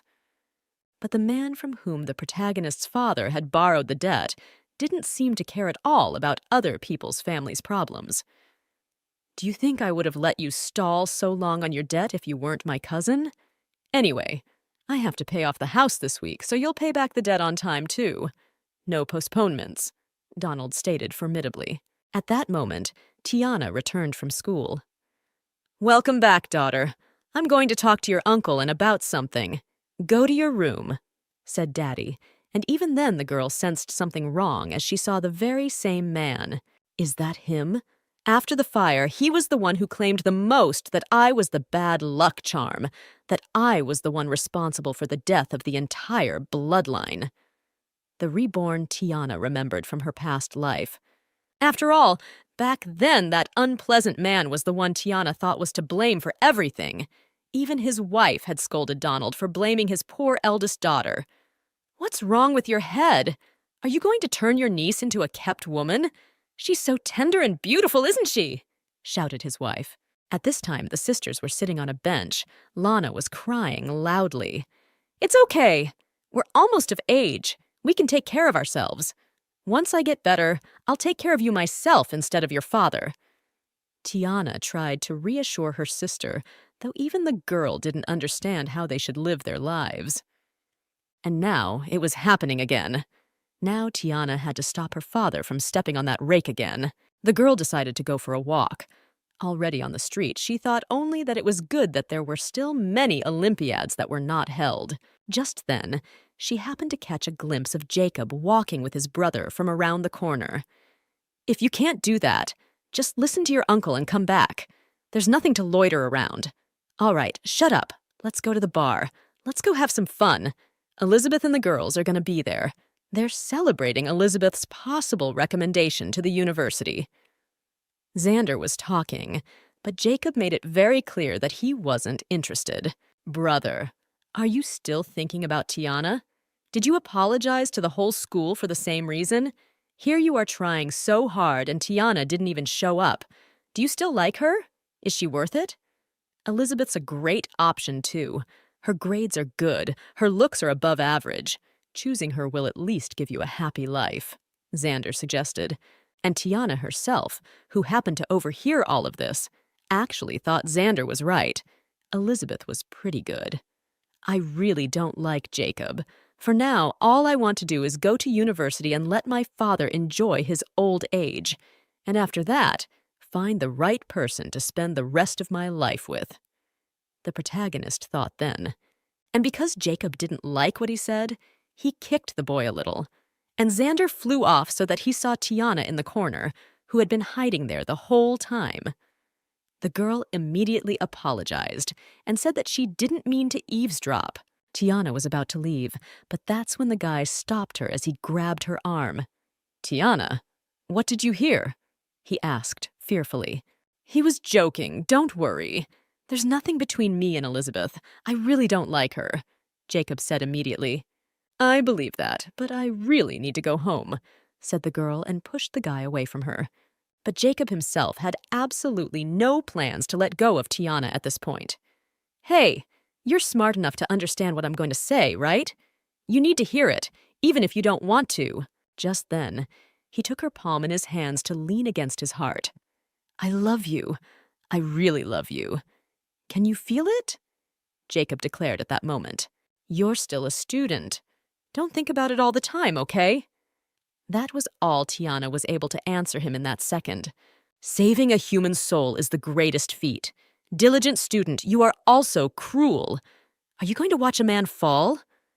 The boy continued to embarrass her, but Tiana was no longer trying to endure all the things he wanted to convey to her, so she snatched her hand away and ran away. Jacob hadn't seen Tiana in a long time and had tried countless times to cross paths with her, but he was afraid. Jacob was afraid to see the fear in her eyes.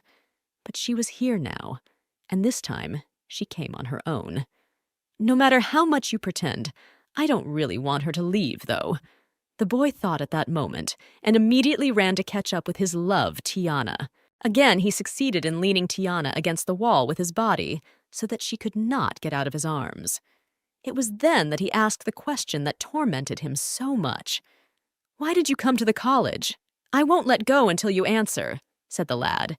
"I turned myself in to the police so the case wouldn't get dug up and your reputation wouldn't suffer.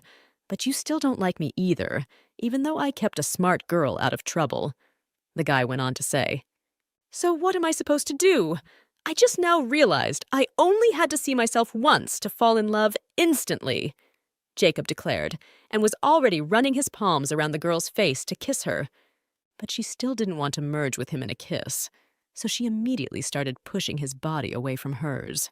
The girl told him that she had only come outside because she wanted some fresh air, and that's when Spike, who had gone outside to take out the trash, happened to see these guys, Jacob and his roommate Tiana, together. "Isn't that the glorified Jacob? And why is he with Tiana?" wondered the guy. To get the girl's attention, Spike decided to call his roommate over to his place.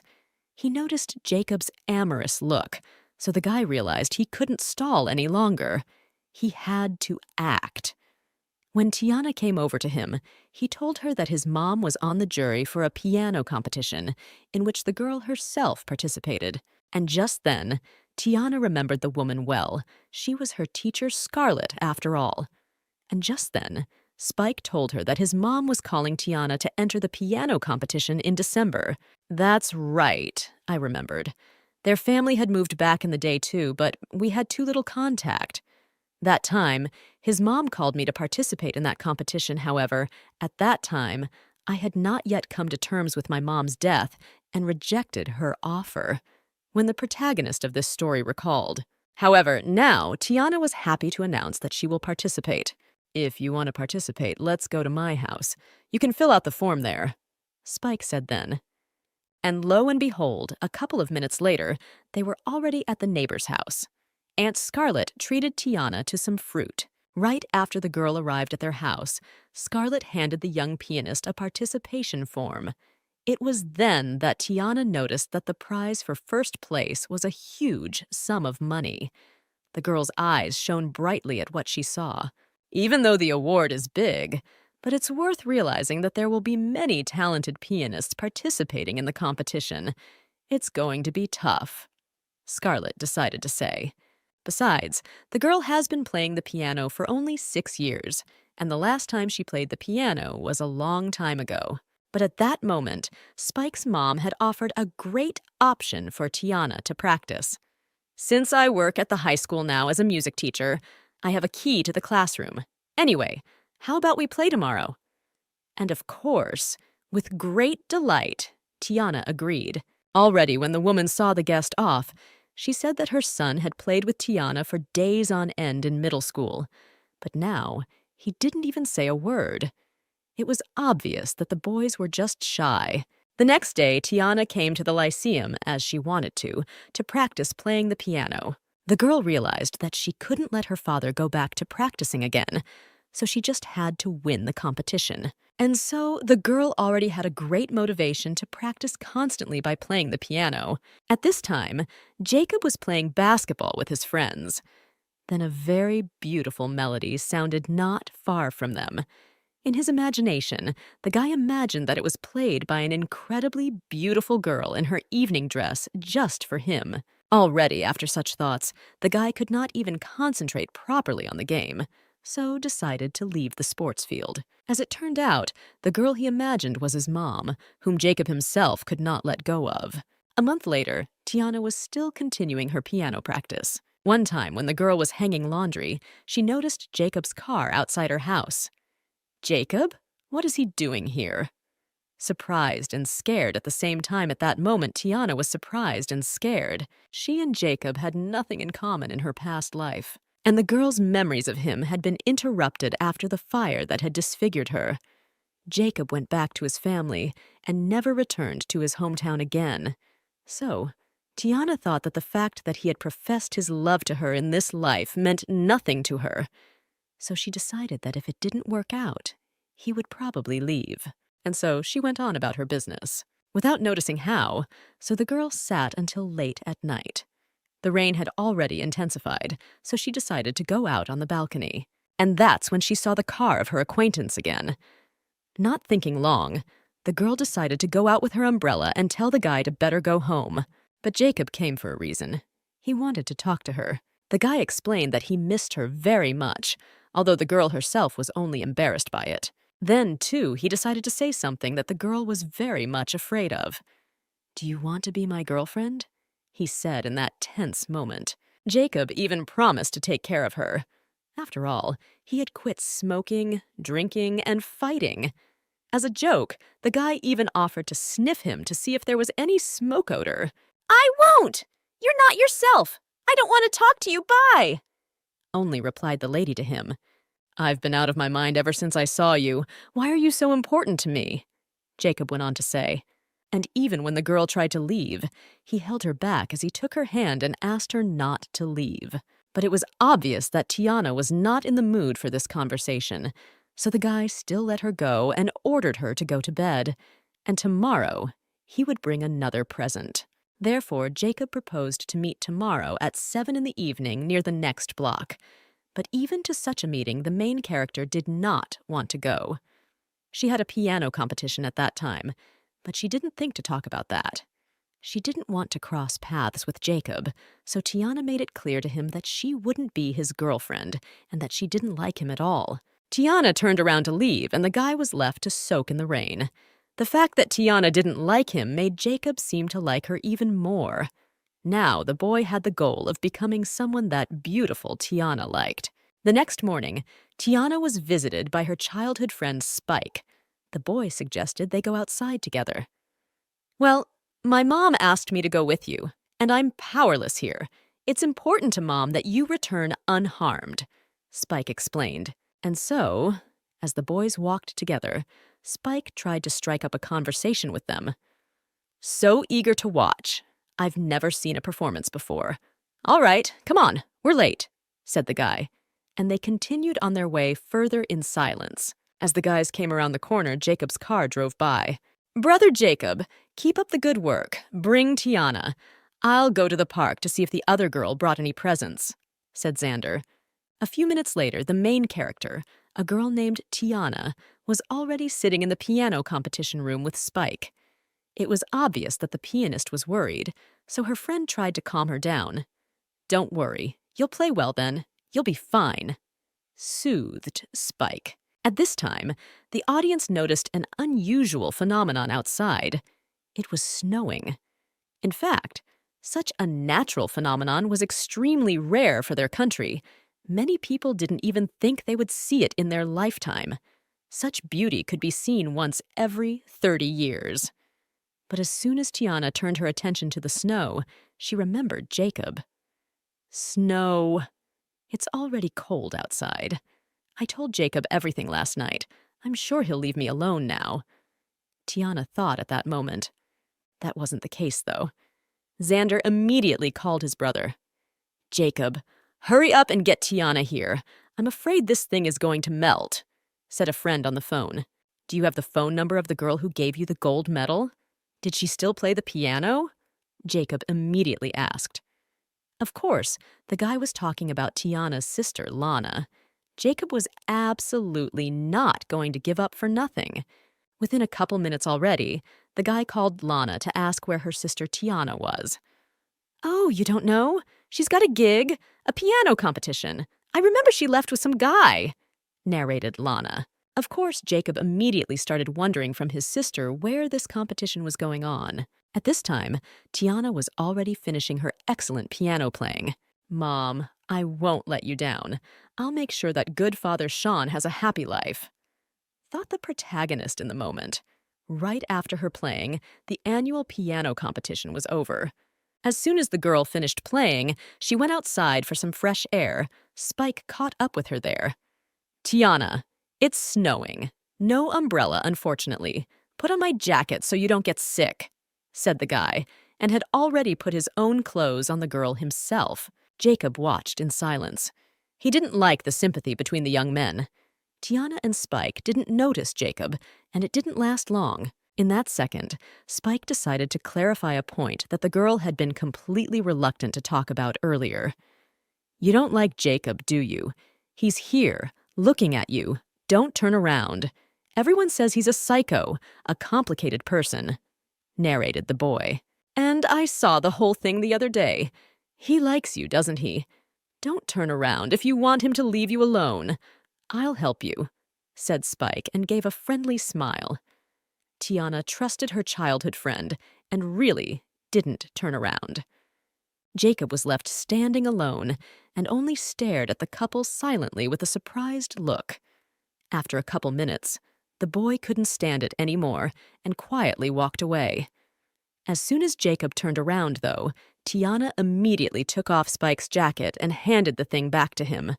The girl decided to explain everything and told Spike that she didn't like anyone right now, neither Spike himself nor Jacob. At this time, Jacob walked back over to his friends and chagrinedly lit a cigarette, even though he had quit doing it. "Tiana, I wish I hadn't seen her today." The boy thought disappointedly towards the end of the day. Winter vacation was starting.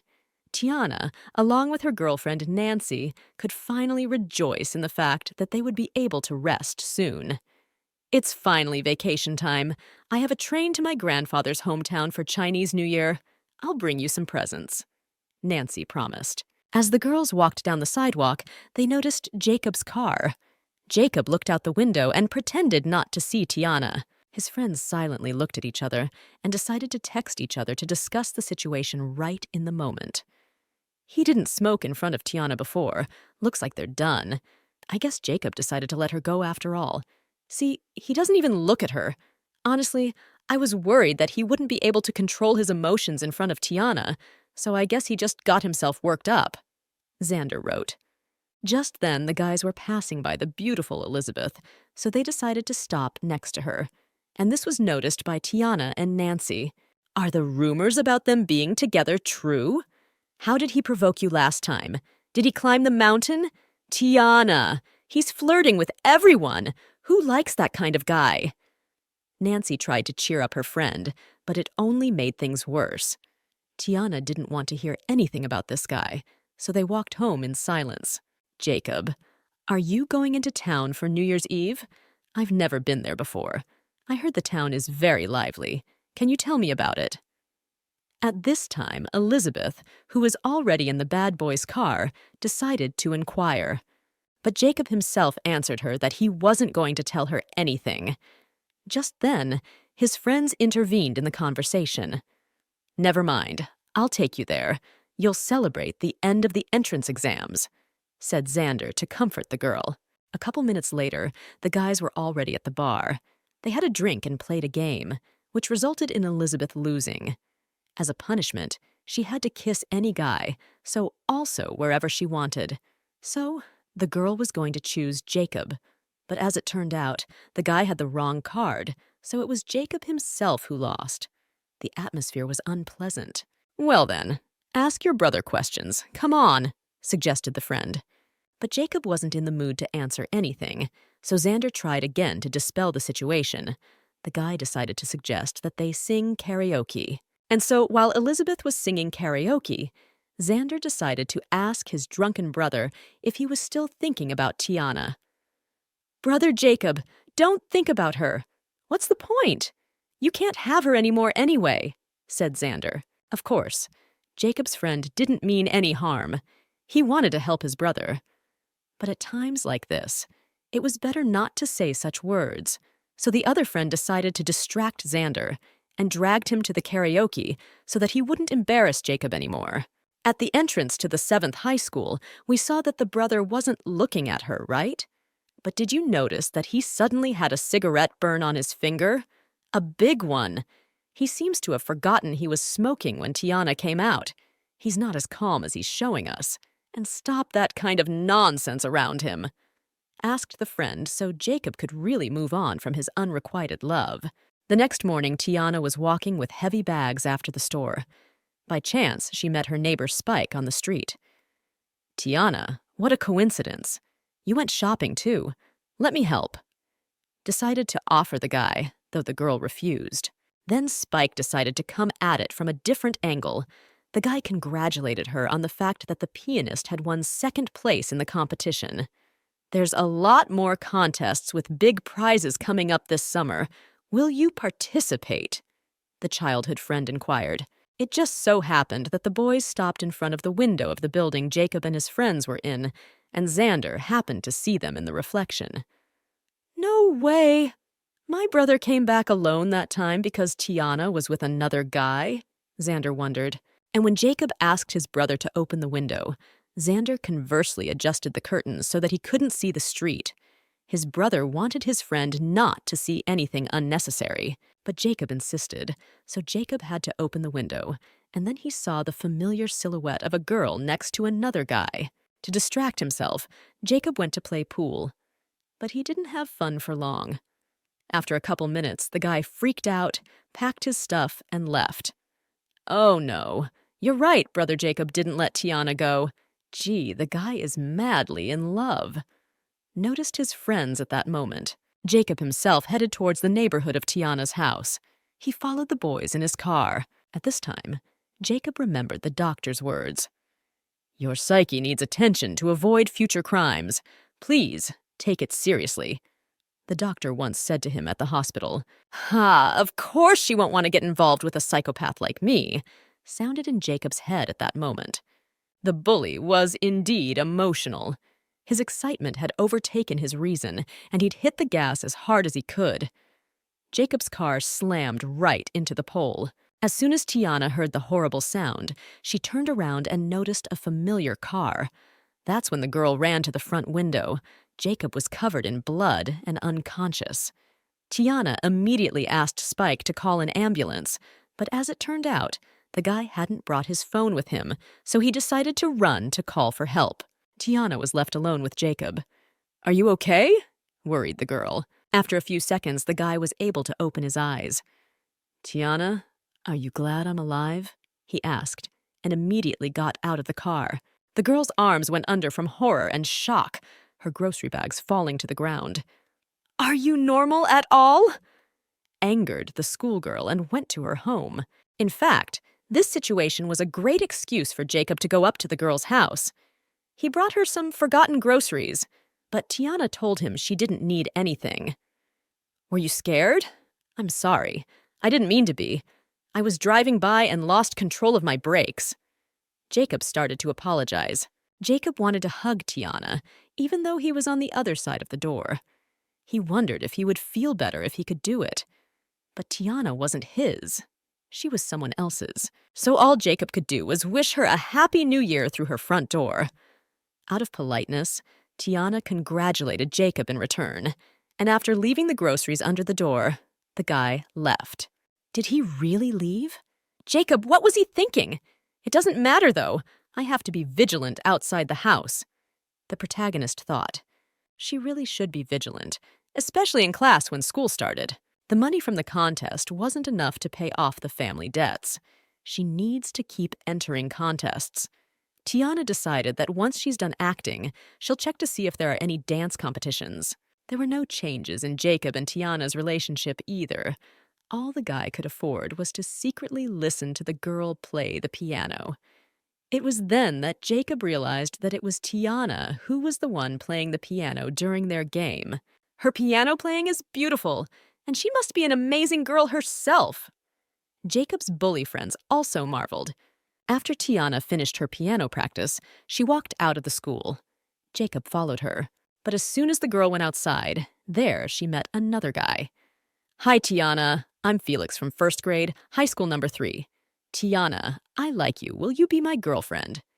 Immediately, the incredulous guy asked. But Tiana politely started to refuse as she needed to focus on her studies right now. "I've been promised a place at a prestigious university. It's okay. I'll wait for you. When you graduate, we'll be together." Immediately, that Felix began to tell. He really was a fan of the girl, so he was willing to go to any lengths to get Tiana to reciprocate him, even though they hadn't even talked to each other. And what's more, they hadn't been acquainted until now. "Congratulations, but I don't plan on getting into a relationship, sorry," said the girl and was about to leave, but he held her back. Felix continued to praise the girl's knowledge and give his opinion on how excellent her grades were. But at the same time, he clutched her hand tightly. At Tiana's cries, Jacob immediately came in. "You hear that? You got some nerve?" Jake said, and covered Tiana with his body. The bully was ready to do anything to protect the girl he loved. Jacob, "I'm just chatting with a student from my school," started to justify himself to the frightened boy. But Jacob didn't seem to care at all. And the bully was ready to physically stand up for the schoolgirl, but that's when his friend came to Felix. "Sorry, Jacob. We were just leaving. Let's get out of here. It's best not to mess with him," said another student and led his classmate Felix away. As soon as the guys left, Jacob immediately turned to Tiana. "Where's your friend, huh? Letting you get bullied, you like that kind of coward?" Jacob was the first to speak. Only after a couple of seconds did the protagonist of this story realize that the bully was talking about Spike, and Jacob seemed to really believe that the girl had a crush on her childhood friend. But she only coldly replied to the guy that it was none of his business. At that second, Jacob couldn't control himself anymore. He wanted to kiss Tiana so badly that he already started to bring his lips closer to the girl's lips. "Are you out of your mind? What else are you going to pull?" Immediately, Tiana started to push him away. But Jacob didn't seem to have any intention of stopping at all. Even the fact that the girl covered her mouth with both palms didn't embarrass him at all. He still reached up to kiss his beloved Tiana. And then the schoolgirl couldn't take it anymore and slapped Jacob in the face. "You're harassing! Beat me to death! I'm ready to fight you!" Tiana started shouting and cried bitterly along with it, although the guy himself wasn't even going to deny his act.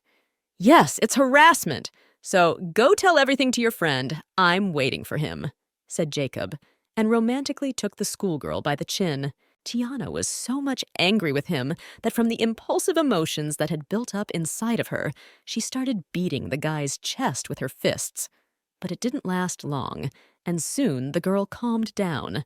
And when Jacob tried to grab her again, gently wrapping his arm around her, Tiana started pushing Jacob away and claiming that the guy was just messing with her. "Exactly. Go back and cry and see what he does." It sounded rude coming from Jacob. "Fine, go home. I'll be waiting for him." The guy added lastly, and the girl actually turned around to leave. In tears, she ran towards the house. Jacob, for his part, remained standing still and couldn't hide his smile. "That asshole! I wish I'd kicked him more. How annoying!" continued Tiana's anger as she tried to calm herself down. "Maybe he'll stop bugging me? Now I'll have to leave class later so I don't run into him again. I hope no one saw that." Schoolgirl Tiana also consoled herself. The next day, when Jacob was at school, Xander decided to ask his friend if he was dating Elizabeth. "The whole school is talking about it. They say that 2 days ago you got detained after school because of a date with her. Someone saw a girl in a 7th form school uniform and that you even kissed her at the gate. I think that's what Sally from 5th grade is telling."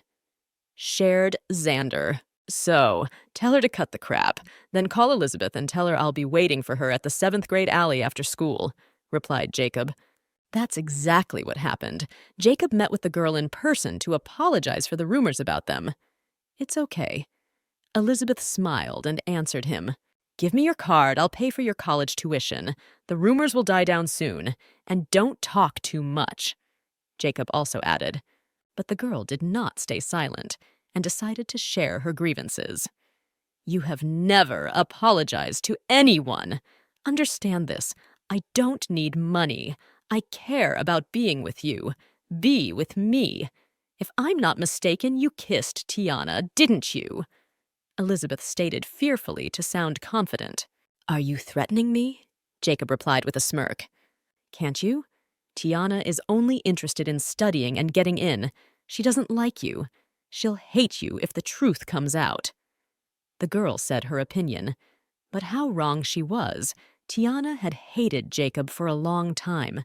The guy had, after all, forcibly kissed her. "I hear you're guaranteed a spot in college. Stay away from her if you don't want to lose it," Jacob advised last. 3 days later, the entire high school was discussing the latest rumors. "Did you hear that?" Turns out it was just a rumor that Jacob kissed a girl outside of school. Yeah. They also said it was Elizabeth, but she denied it later. The other schoolgirls discussed. Hearing it from the sidelines, Tiana was even glad that everything turned out okay. The girl had decided that she needed to stay away from Jacob so that nothing like that would ever happen again. But to her surprise, after a few seconds, Tiana saw the bully in front of her. Jacob was standing beside the teacher to show the solved assignment. "You don't make it to a passing grade," said the teacher. "Teacher, it's okay with the principal. It's not like I'm trying to transfer to your class. I'm only going to study for a year, so please be understanding," asked the boy to the educator. "Don't think that your family's investment in school gives you the right to do whatever you want. You can't master the basics. My class isn't going to be enough for you. Why don't you stay in yours?" The teacher wondered. It was at that moment that Tiana realized that the cheeky guy was going to transfer to her class. Tiana was also on her way to the teacher's office after all, so she decided not to procrastinate long and walked into the office right away. "Teacher, I'm here to hand in my English homework," the diligent student said politely.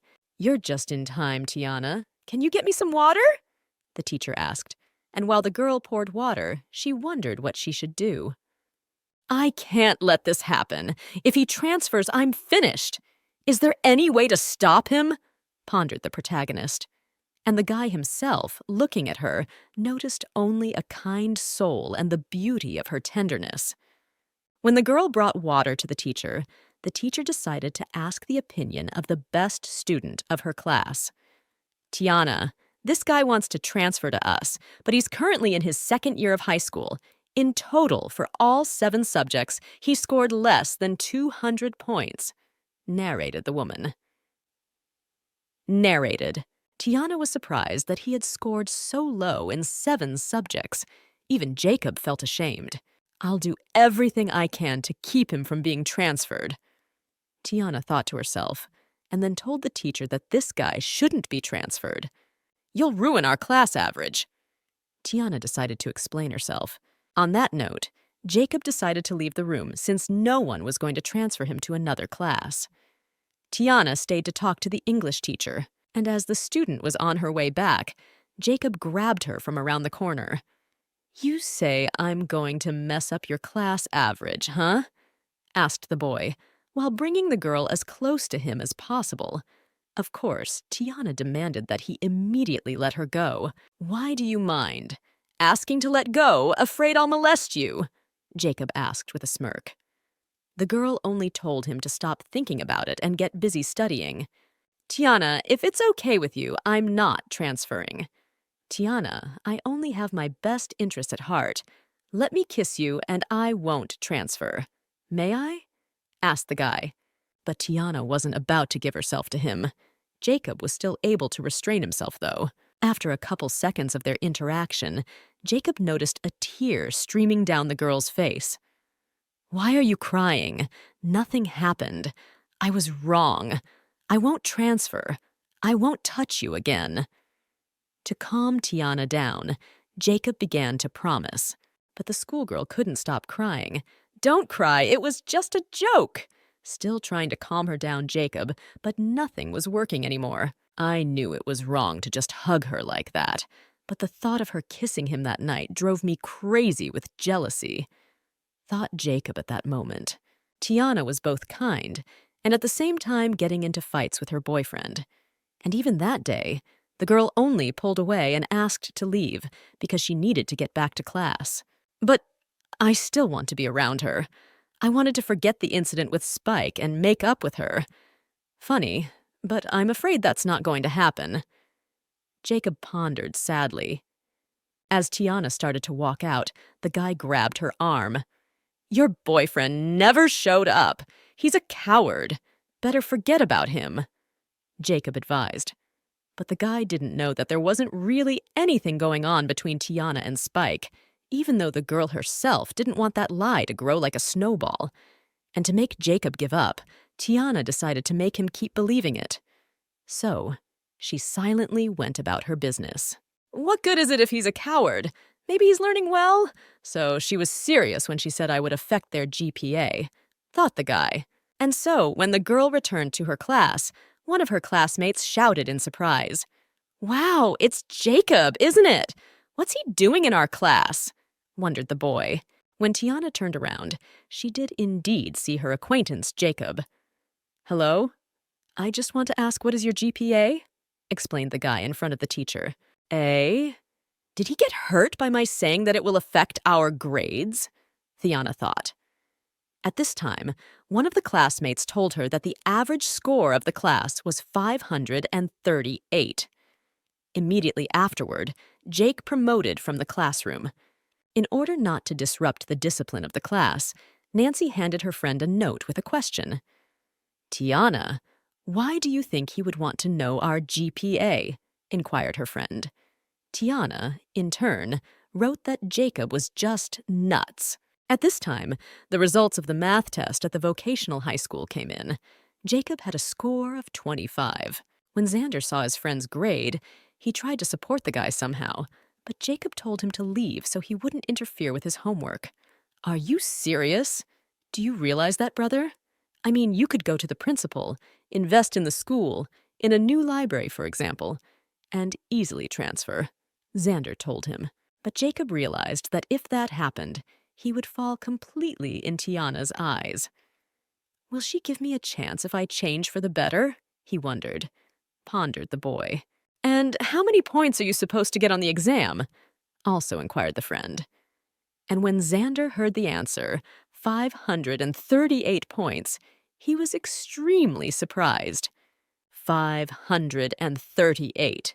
Brother Jacob, it's better to splurge then. By the way, I heard that there's a peach orchard not far from our school. The owner built a greenhouse to grow artificial peaches to attract tourists. Shall we go there this weekend? A friend suggested. But Jacob turned Xander down as he was going to do his homework this weekend. Already on Saturday, Jacob was sitting at his house studying intersections and other math terms. That's when the kid got a call from his friend. This is very important! We met that Spike who was with Tiana in the garden. It looks like he came here with his mom.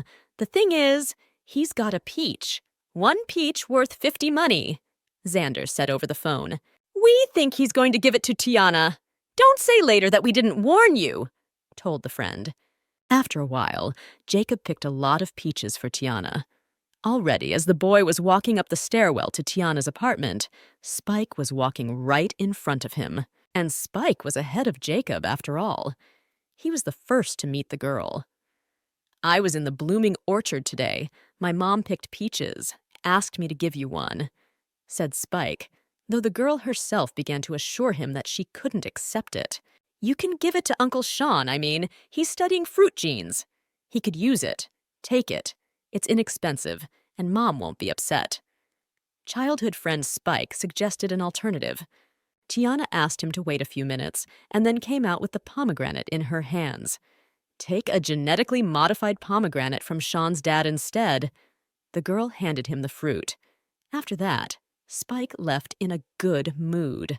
Tiana placed the peach on the table and decided to give it to Daddy Sean when he got home. A couple minutes passed, and Tiana's doorbell rang again.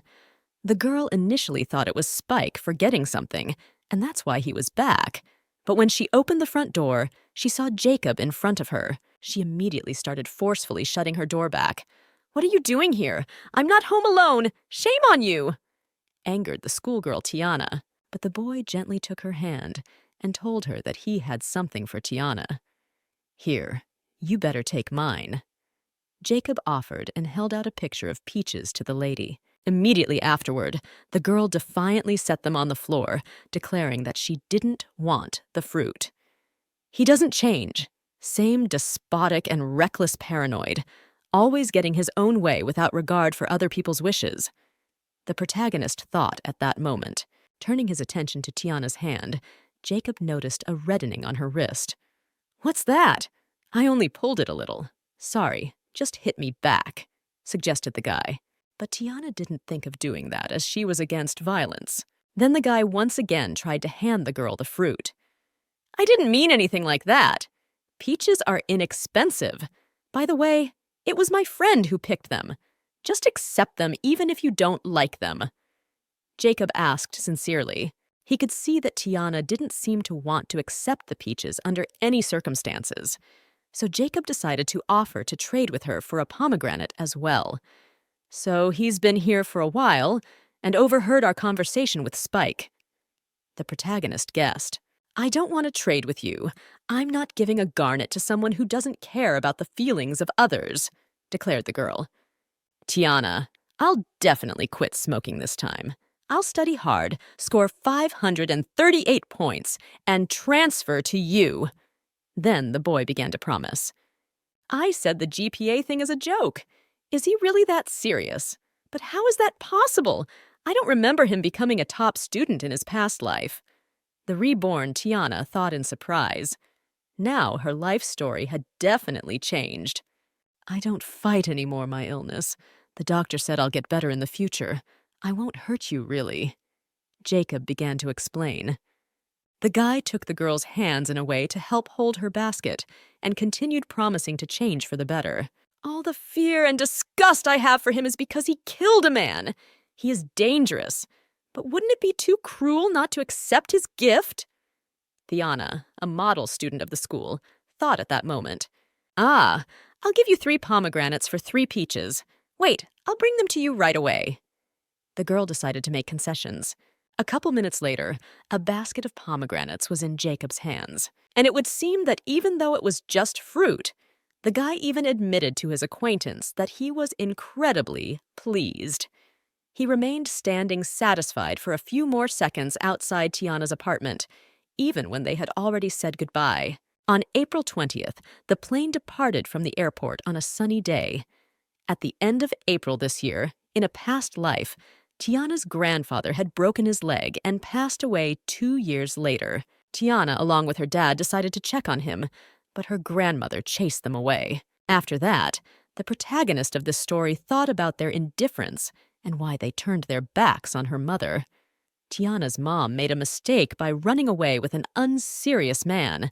But after all, the woman had a chance to make amends. It wasn't until Tiana's face was disfigured and her father Sean died that the girl realized why her grandmother cried when she chased them away. Tiana's mom was their daughter they had raised for 20 years. There was no way they could be indifferent. The grandparents kicked their granddaughter out because they thought they were old and didn't want to be a burden to Tiana. Just like later, Tiana didn't want to be a burden to John. Don't worry, I'll make money and cure you. In a past life, her half-brother promised. In this life, Tiana had told her father, Sean, that she wanted to visit them herself, and her stepfather had gladly supported her. Sean was worried about the girl, so he gave her a cell phone for safety. She also took the day off from school. If Tiana wasn't accepted this time, she'd have to find a place to sleep. But the girl herself realized that she must not let her grandfather get hurt. 2 days later, Tiana was already in the countryside. Her relatives welcomed her warmly, and here Tiana was already helping her grandmother hang clean laundry. Tiana, let me do it better. There's the old man. Why did he tell you to do that?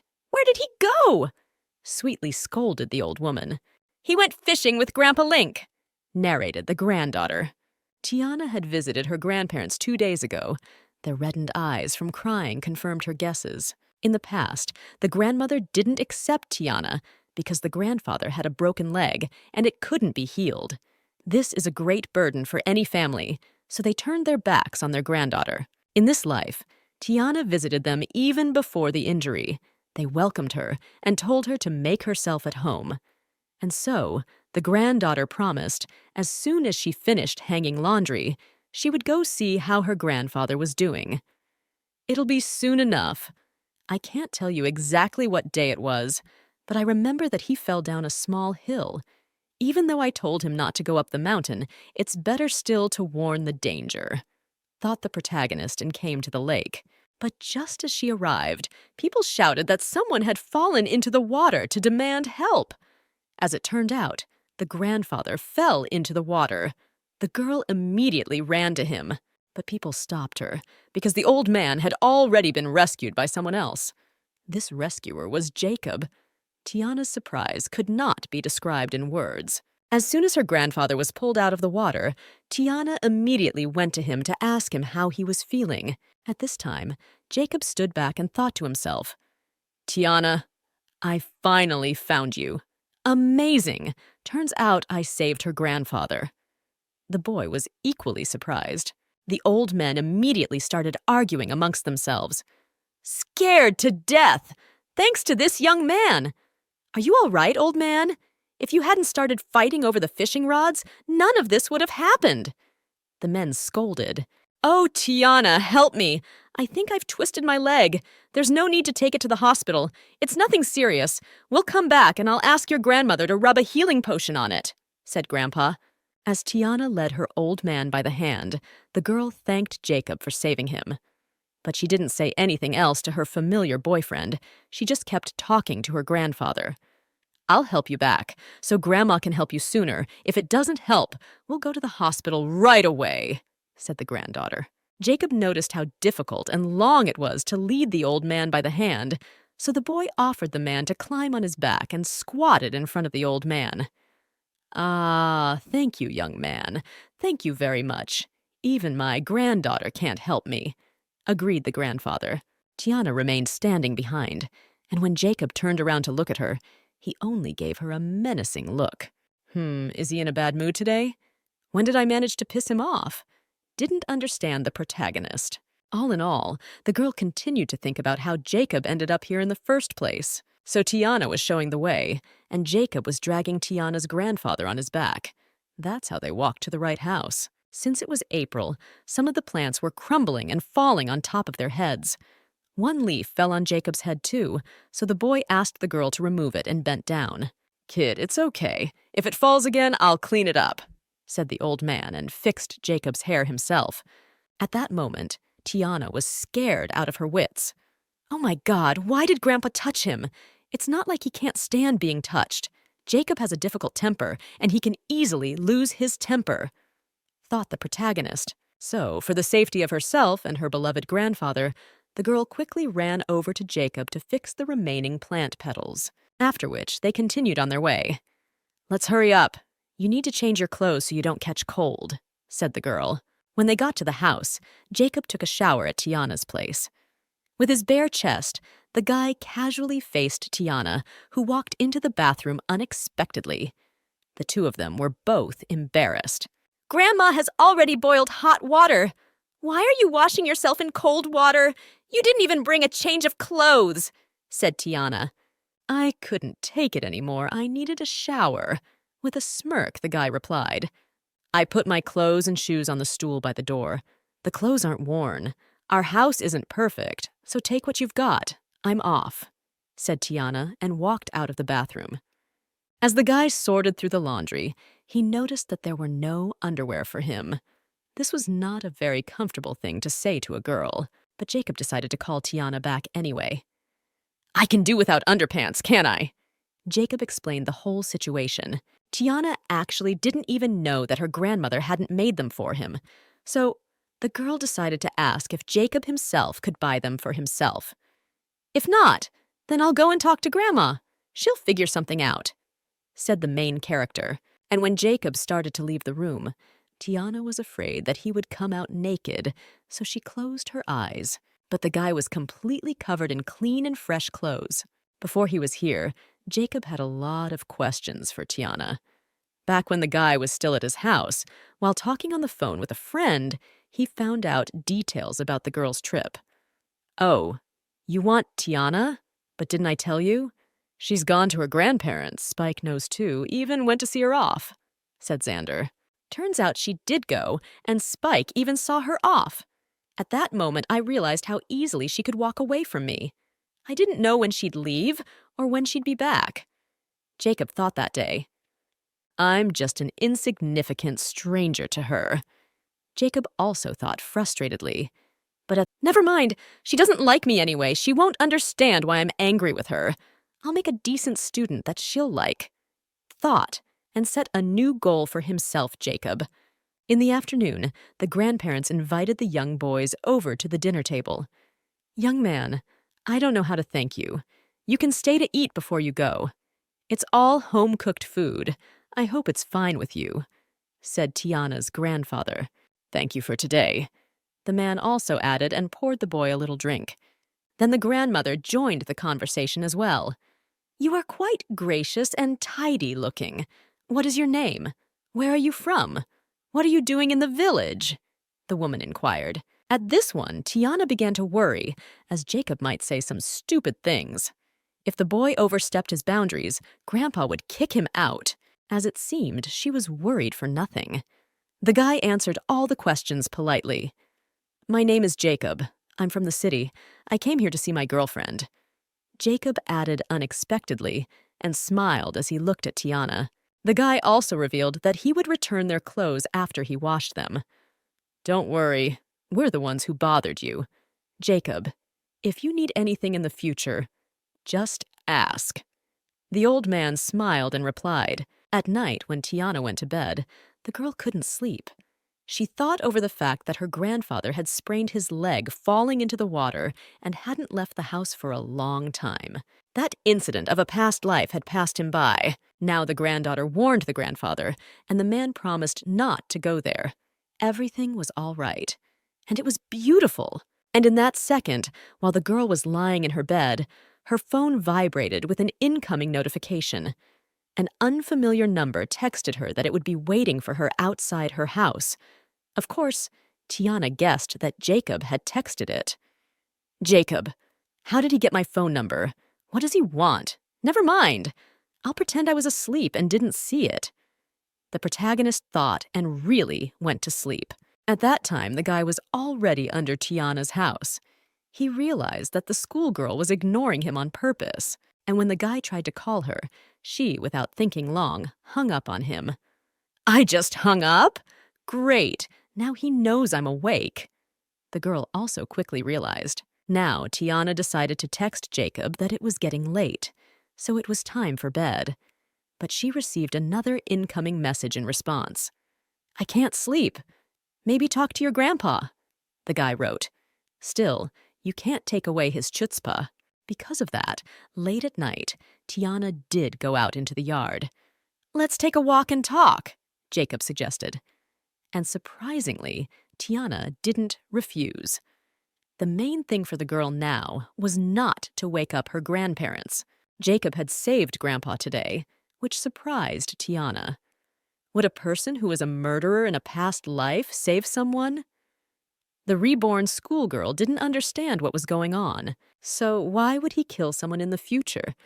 Neither guessed Tiana. And while they were walking, the girl noticed that the atmosphere was really not bad. Walking around such a beautiful place at night, looking at the starry sky is really incredible. That's when Jacob decided to turn to Tiana. Your grandfather said that I can ask for anything. What do you think I should ask for? Inquired the boy. So why don't you fulfill my request then?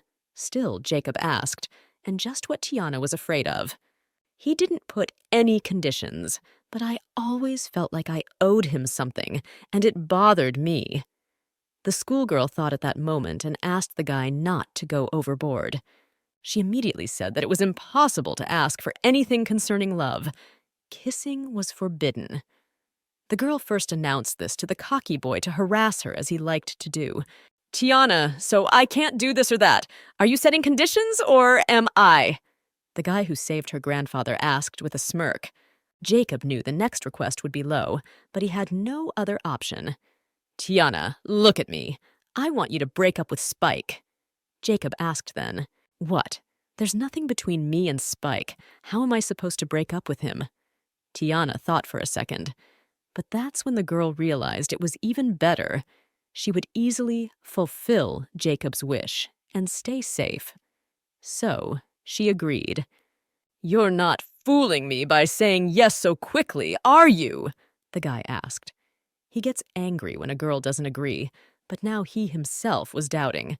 But Tiana promised that she wasn't lying. Then the guy held out her phone and suggested to break up right now.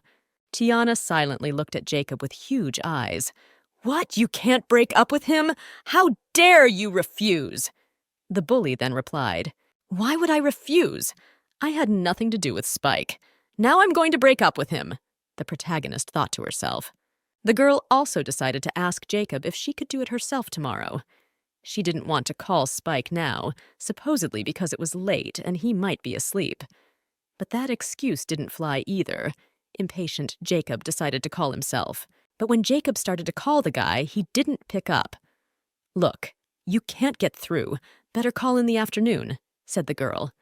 Although Jacob himself thought that if the guy didn't pick up, he would call all night until Spike answered. And so, before long, he was still able to get Spike on the phone. As soon as Spike picked up, Jacob held the phone up to Tiana's ear for her to introduce herself over the phone. Tiana, I haven't seen you in a few days. I asked Uncle Sean today, and he said you were gone. Are you okay? Immediately, the boy inquired. But since Jacob had already suggested the girl hurry up, She immediately replied to Spike that she was leaving him since they weren't right for each other. I guess Spike thought the schoolgirl was just plain crazy. Tiana herself didn't even cry, though, which Jacob was surprised at. He didn't know the guys weren't dating after all. Forget it. I'm embarrassed anyway. I have nothing more to lose. Because I don't like him, Tiana explained. At that moment, Jacob was so overjoyed that he picked Tiana up in his arms and laughed loudly. Tiana, I'm so happy, shouted the boy. Are you out of your mind? Let me go! Let me go right now! Do you hear me? Demanded the protagonist, and Jacob actually listened to her, so in a second the girl was on the ground. If you dare to cheat, you're dead, the guy also added and grabbed Tiana's cheeks. But if you don't like him, why did you kiss him? Jacob decided to ask anyway. And that was something the girl wasn't going to answer anymore. Even though the guy didn't even know that she hadn't kissed anyone, and it was just a rumor, Tiana wasn't going to talk about it. None of your business. You had one request. Go back. Don't visit my grandparents again, said Tiana. But even at this point, Jacob was not going to let the schoolgirl go. Kiss him even when you don't like him. Then kiss me too, even when you don't like me, said the guy, and was already starting to move closer to Tiana's lips. Stop it! I didn't kiss him! Calm down! Tiana had to confess, but the guy decided to point out that he had seen everything on the night of Christmas Eve. There was no kiss. Nothing happened. He just brushed the snowflakes off me. You've got it wrong, justified the girl. Then Jacob was bringing her even closer to his body and sincerely asked Tiana not to lie to him. I'm not lying to you. It's over between me and Spike. I have to go home. It's getting late. How will you get back? The protagonist also inquired. Jacob said that he had borrowed a car, so he would be back later, at which point Tiana asked him if he could get someone to pick him up so the guy wouldn't drive if he was drunk himself. Okay, then promise me something. I'll drive you, okay? Jacob offered. Needless to say, Tiana wasn't going to agree to that, especially since it was close and she decided to walk. Then I'll walk you home, decided Jacob. It was the end of April. The station in the village. Tiana stood with her packed suitcase and was already thinking of going home. I'm sure Grandpa will be fine and I can return with peace of mind, thought the main character. Do you like that outfit? Inquired the grandmother from her beautiful granddaughter. This outfit was one that the woman had personally customized for Tiana. Yes, it's beautiful. I'll take the bus to the airport, and when I get to the city, I'll call you often. Tiana promised for last. At that moment, the girl also noticed Jacob standing across the street. They boarded the bus together. Here, have a treat. You'll feel better, said the girl and offered the orange to the guy. He felt sick on the bus, so he only looked at her unhappily. What's wrong? He doesn't like oranges? Why is he looking like that? Tiana didn't understand. They were on the airplane together at night when they sat next to each other. You don't want to sleep? Finish reading, even if you're not sleepy. Darkness is bad for your eyes, said Jacob. What? Jacob cares about people? Isn't that weird? Wondered the girl. But as it turned out, he was specifically telling her about bedtime so that she would fall asleep while lying on his shoulder. As soon as the girl sat up, Jacob moved closer to her face again, but only to talk. Tiana, I've been staying in a hotel for a week, and I've been waiting for you in that shitty place at the train station for 7 days. What do you think I want to do? He said with a smirk. Of course, Tiana pushed him away with all her might. Can you behave appropriately? Angered the schoolgirl. Jacob was used to her reacting this way, so he didn't even pay much attention to it and thought about his own. I keep thinking this trip to the village is too unrealistic. Is she really not upset at all? Will she make up with Spike? Pondered the boy. He also told her that it was still half an hour to town and reminded her not to talk to Spike or see him again. And if the guys were together, Jacob promised to kill the guy, and those were words the protagonist took literally. Did he mean it, or was he just joking? I always thought Jacob was a little afraid of other people. He doesn't seem like a good guy, though he doesn't seem like a bad guy either since he saved the girl. pondered the schoolgirl. Be smart and I'll do whatever you want, the guy also added. At this time, Tiana herself kept thinking about whether Jacob was capable of killing someone in the future. The girl was able to change her grandfather's fate after all. But what about Jacob? Can I also change the fate of a bad guy named Jacob? She wondered. Pondered the protagonist who was reborn into her body anew. When the guys arrived, Tiana received a notice from her brother Ian. Dad came to the lab and asked me to meet you at the airport. Spike is here too, wrote her brother. This turn of events clearly didn't make Tiana happy. What? Why Spike? If Jacob sees Spike, he'll think I lied to him, the girl thought, and so she texted her brother to tell Spike not to come. Although Ian couldn't change anything anymore, it wasn't like the guy could chase away Spike, who was also at the airport. Are you aware of how long I've known Tiana? Suddenly, Spike asked the girl's brother. Spike's family only moved here a year ago, so it hasn't been that long, thought Ian. But then he found out that they had known each other for 5 years. All those 5 years, Spike had been in love with Tiana. I ran every day just so I could meet her sooner. Eventually became the man I am today, Spike confessed to Ian. And that night, when Tiana had told him that they were breaking up, the boy hadn't realized something. At the thought of Tiana saying those words with Jacob, was it okay for him to accept such a thing? So Spike felt he needed to talk to the girl alone. My brother's picking me up, you can go, said Tiana to Jacob when they arrived at the airport. But the boy wanted to keep an eye on it some more. After all, he knew that they couldn't break up that easily and just like that. And that's when Jacob saw Spike in the distance. Tiana, remember what you promised me on the plane? Look at the entrance. Are you glad your ex is here? Jacob decided to ask. But the girl tried to prove to him that she had personally asked Spike not to come. That's when Jacob couldn't stand it and took Tiana in his arms. This way, he dragged the girl to a more private place. The guy only let go of Tiana when he sat her down near the restroom sink. Tiana, I like you a lot. I haven't smoked or fought in a long time. Every night when I get home, I'm adding to my vocabulary, ad nauseum. I've even started practicing from scratch, Jacob told her emotionally. He also quietly admitted to the girl that he had seen a psychiatrist. Okay, don't get worked up. Jacob and I aren't together. I've never been with him, really. Tiana tried to explain, looking into the guy's eyes. I believe you. Jacob replied in a gentle tone and kissed Tiana passionately. And at that moment, Brother Ian walked into the restroom, who was just looking for his sister. What are you doing? Jacob, go to hell! Ian started to stick up for his sister. Jacob also wouldn't stand silently and listen to being told off, so he decided to hit Ian in response. Tiana realized that Jacob could hit 10 people at once, so John was no match for him. Then the girl ran up to Jacob to push the guy out with her own strength. When Jacob saw a tear running down Tiana's cheek, he wanted to wipe it away, but the girl just pushed his hand away. Now Tiana headed towards her brother. Ian, are you okay? You don't need to fight him. It won't end well. Let's go home, suggested her sister. And just as the guys were about to leave, Jacob grabbed Tiana's hand to stay with him a little longer. The guy immediately started apologizing to the girl. Tiana saw how absurd this situation was, so she asked Ian to wait for her outside. It's okay. If anything, I'll call you, explained the girl. She decided that it was better to be alone with Jacob now and discuss everything well.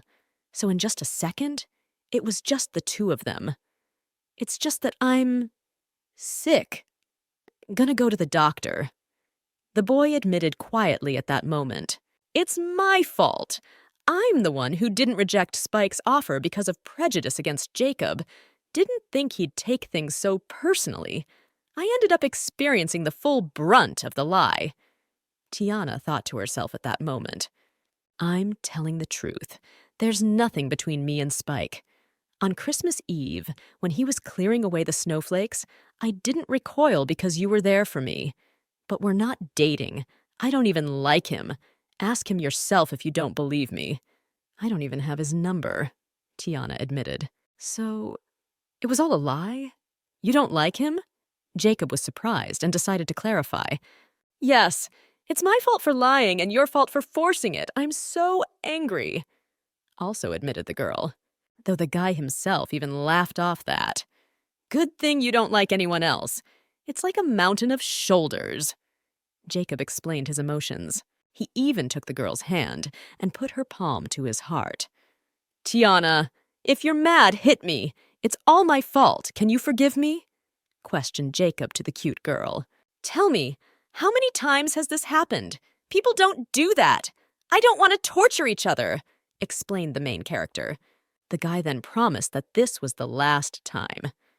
Yes, you lied, but I was telling the truth. I didn't lie about quitting smoking and fighting smell. I don't smell like smoke anymore. Now I'm studying hard, even though I'm sick. I'll be better soon, Jacob also added. I'll be honest with you. I'll become whatever you want me to be, so don't push me away. Okay? Asked the guy.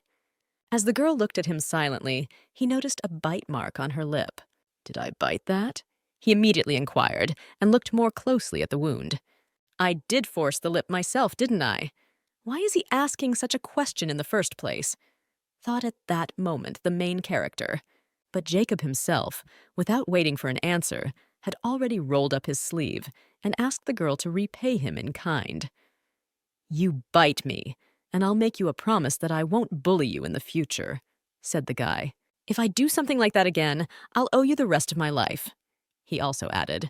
And that's when the girl actually decided to bite Jacob's elbow. It was only a couple seconds later that she realized what she'd done. She'd bitten Jacob herself, so much so that she could taste the blood in her mouth.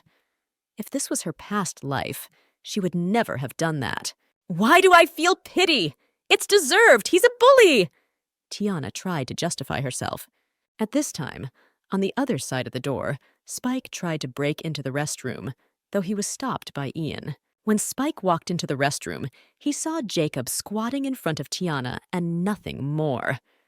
Can't get any cleaner now, said Jacob and got to his feet. As soon as he stood up, the guy looked at Spike with great disdain, with Ian standing next to him.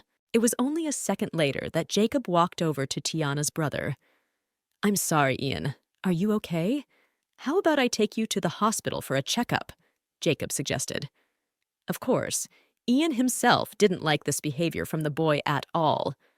For some reason, when they fought, Jacob didn't call him by his first name. Now Ian suggested that his half-sister should go home already. Tiana, I'll bring you a present to school the other day. Is that okay? Jacob suggested lastly. But the girl explained that there was no need to do that. They would call a cab now, and Jake himself should go home too. All right, I obey. Then I'll go. Jacob had to answer, and he smiled and waved at the boys in a friendly manner. Spike, who had also been in the restroom the whole time, wondered what could have even happened here. Tiana must have been with Jacob that night. Is it worth asking? Tiana's childhood friend wondered. Tiana herself decided to thank Spike for coming with Ian to her at the airport. It's nothing. It's time to go home. It's getting dark. I'll call a cab for you, replied Spike, before excusing himself for a bit. Afterward, his brother decided to ask Tiana if she and Jacob were together. The girl answered him that it was her private life, and she should have boundaries. In response, the guy only advised her to be more careful and better not to get involved with Jacob. Yeah, get a good rest at home. School tomorrow. Agreed and replied the girl. The next day, while Tiana was at school, she wasn't thinking about classes at all, just her problems. I have to go to my grandparents and I don't have any money at all. If I'm going to continue with dance lessons, I need special shoes and clothes. I'll have to reconsider the costume issue too. But how else can I make money? There are no more competitions for pianists these days, Tiana thought seriously. And while the girl was pondering about the difficulties in her life, right in class, the teacher told her that the principal was asking the girl to come in to see him. Why would he call me in? Wondered the protagonist. A couple minutes later, Tiana, along with Sophie, the first student in the group, were walking contentedly out of the principal's office after the conversation.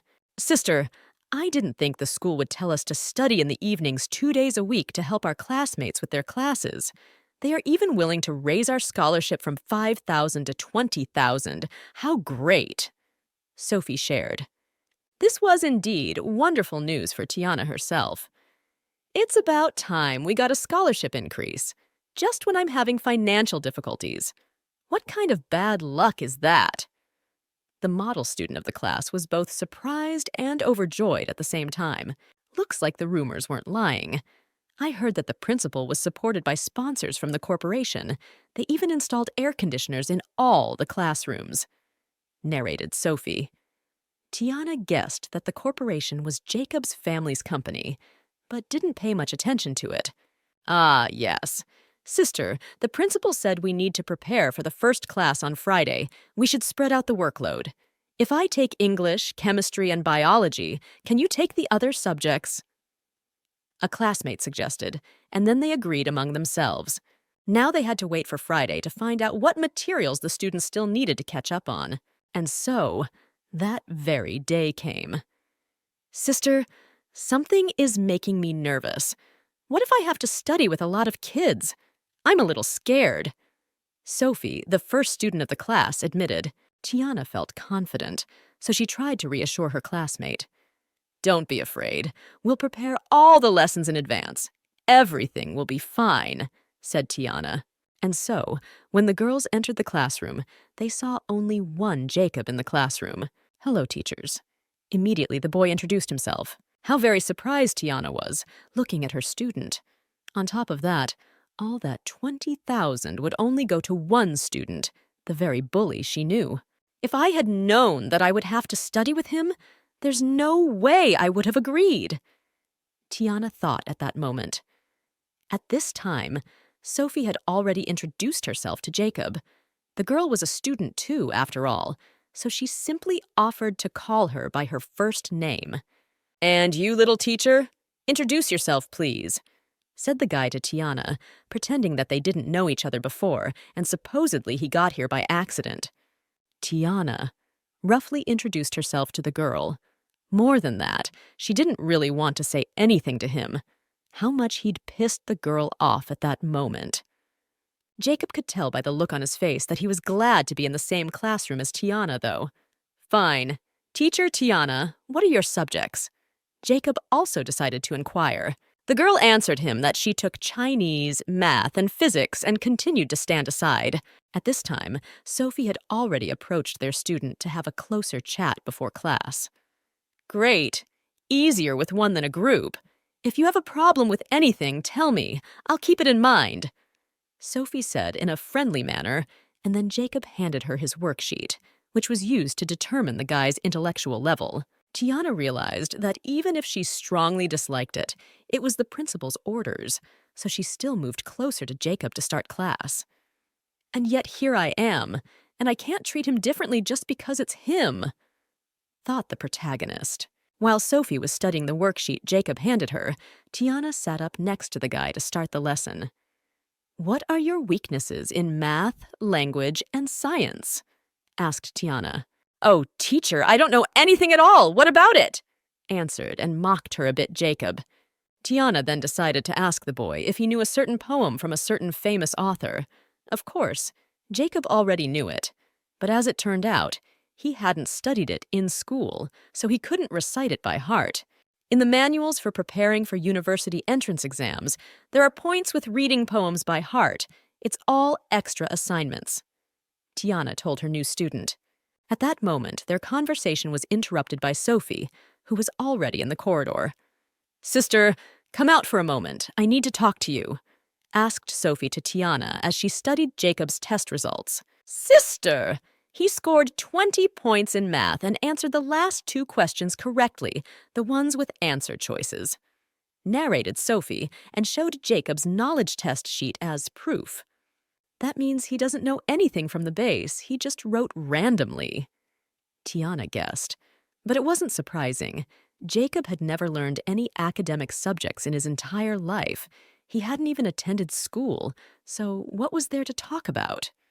Jacob can't even answer the simplest of questions. The guy knows absolutely nothing. Just the stupidest of the stupid. But we've already agreed. I'll go think and make a plan. Sister, you're in charge today, okay? Practice Chinese, suggested Sophie. At this point, Sophie really went to make a plan to further study for their difficult student, leave the girl alone with the guy. This planning would not be easy either, so in a way, Tiana was lucky that today she would just repeat the basics of Chinese with Jacob. And so, when Tiana returned to Jacob's office, she announced to him that he would be learning Chinese today. When the girl sat down with him in the classroom, albeit as far away as possible, with them sitting in adjacent chairs, the guy realized that Tiana was actually willing to help him with his lessons. Don't get me wrong, I don't want you to sit and cram, so the most convenient thing to do is to read textbooks and solve problems. Tiana explained her study plan. After all, she knew from personal experience how even the most difficult material was best mastered. Today we'll study the language, and on the weekend I'll bring you math and physics for junior high school from home. We'll get ready, okay? The girl decided to elaborate, and the boy agreed with a slight smile on his face. Jacob liked her gentleness a lot, because no one had ever treated him like that in his whole life. So he agreed to study with her, even though he hated studying. Then first, let's learn the verse I mentioned in the beginning. In addition to that, let's also learn a couple more pieces, suggested his young teacher. Jacob's eyes widened at this.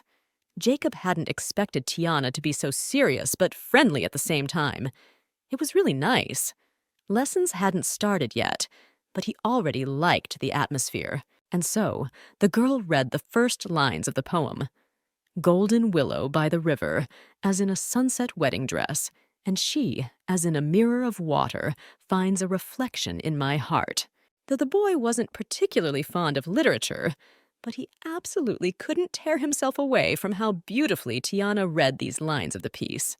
Among the Tina, bright flowers and depths caress the stalks. How I wish I were a weed of nothingness floating here. His teacher finished reading the poem. Immediately afterward, she asked the boy if he understood the meaning. But the moment she turned to look at Jacob, she noticed that his gaze was on her breasts. She felt so embarrassed that Tiana even jumped up from under her desk. "Jacob! Where are you looking?" screamed the girl, and started covering herself with her arms.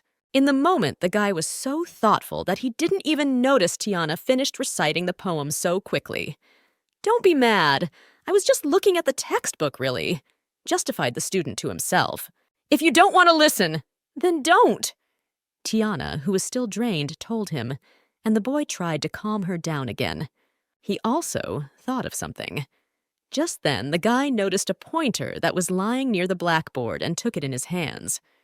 "Here you go. I got distracted during class. You can punish me. Just don't be sad," said the foolish student. "How can I not be sad? I can't teach you anything," explained at that second her thoughts to his inexperienced teacher. The girl was easy to understand after all. She was diligently reciting the verse to Jacob, and the boy was just looking straight there. He wasn't focused on learning at all.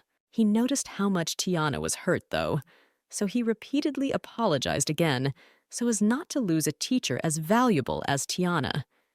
It was clear, after all, that Jacob's attitude was no longer about how he could learn his lessons better, but about spending more time with Tiana. "I promise to be more serious. Just don't go, okay?" Jacob continued to plead with her. After that, the guy walked over to the front door to lock it. "Jacob, what are you doing?" the girl asked fearfully, but the guy didn't answer anything. Jacob got as close to Tiana as he could, which scared the young schoolgirl even more. "Don't come any closer. I'm scared to death of that rascal," thought his teacher at that moment. This situation was getting very heated. Shall we continue the class or do something else? With a smirk on his face, then decided to ask the guy. Sure enough, the frightened Tiana, who was acting as his teacher today, offered to continue the lesson further. And she was so cutely frightened that the guy was ready to stare at her forever. Though Jacob didn't really mean anything bad by it as he closed the door. "Don't worry. If I've done wrong, I'll punish myself, okay?" he said suddenly. In the same second, Jacob dropped to the floor, and did a few repetitions as he did push-ups. Thus, he had already gone over 70 such clean repetitions of this strength exercise. Tiana was even at a loss for words from surprise. "Are you all right, teacher?" The guy decided to ask her so that she would at least talk somehow after what she had seen. At that moment, the girl thought about the fact that she really believes Jacob.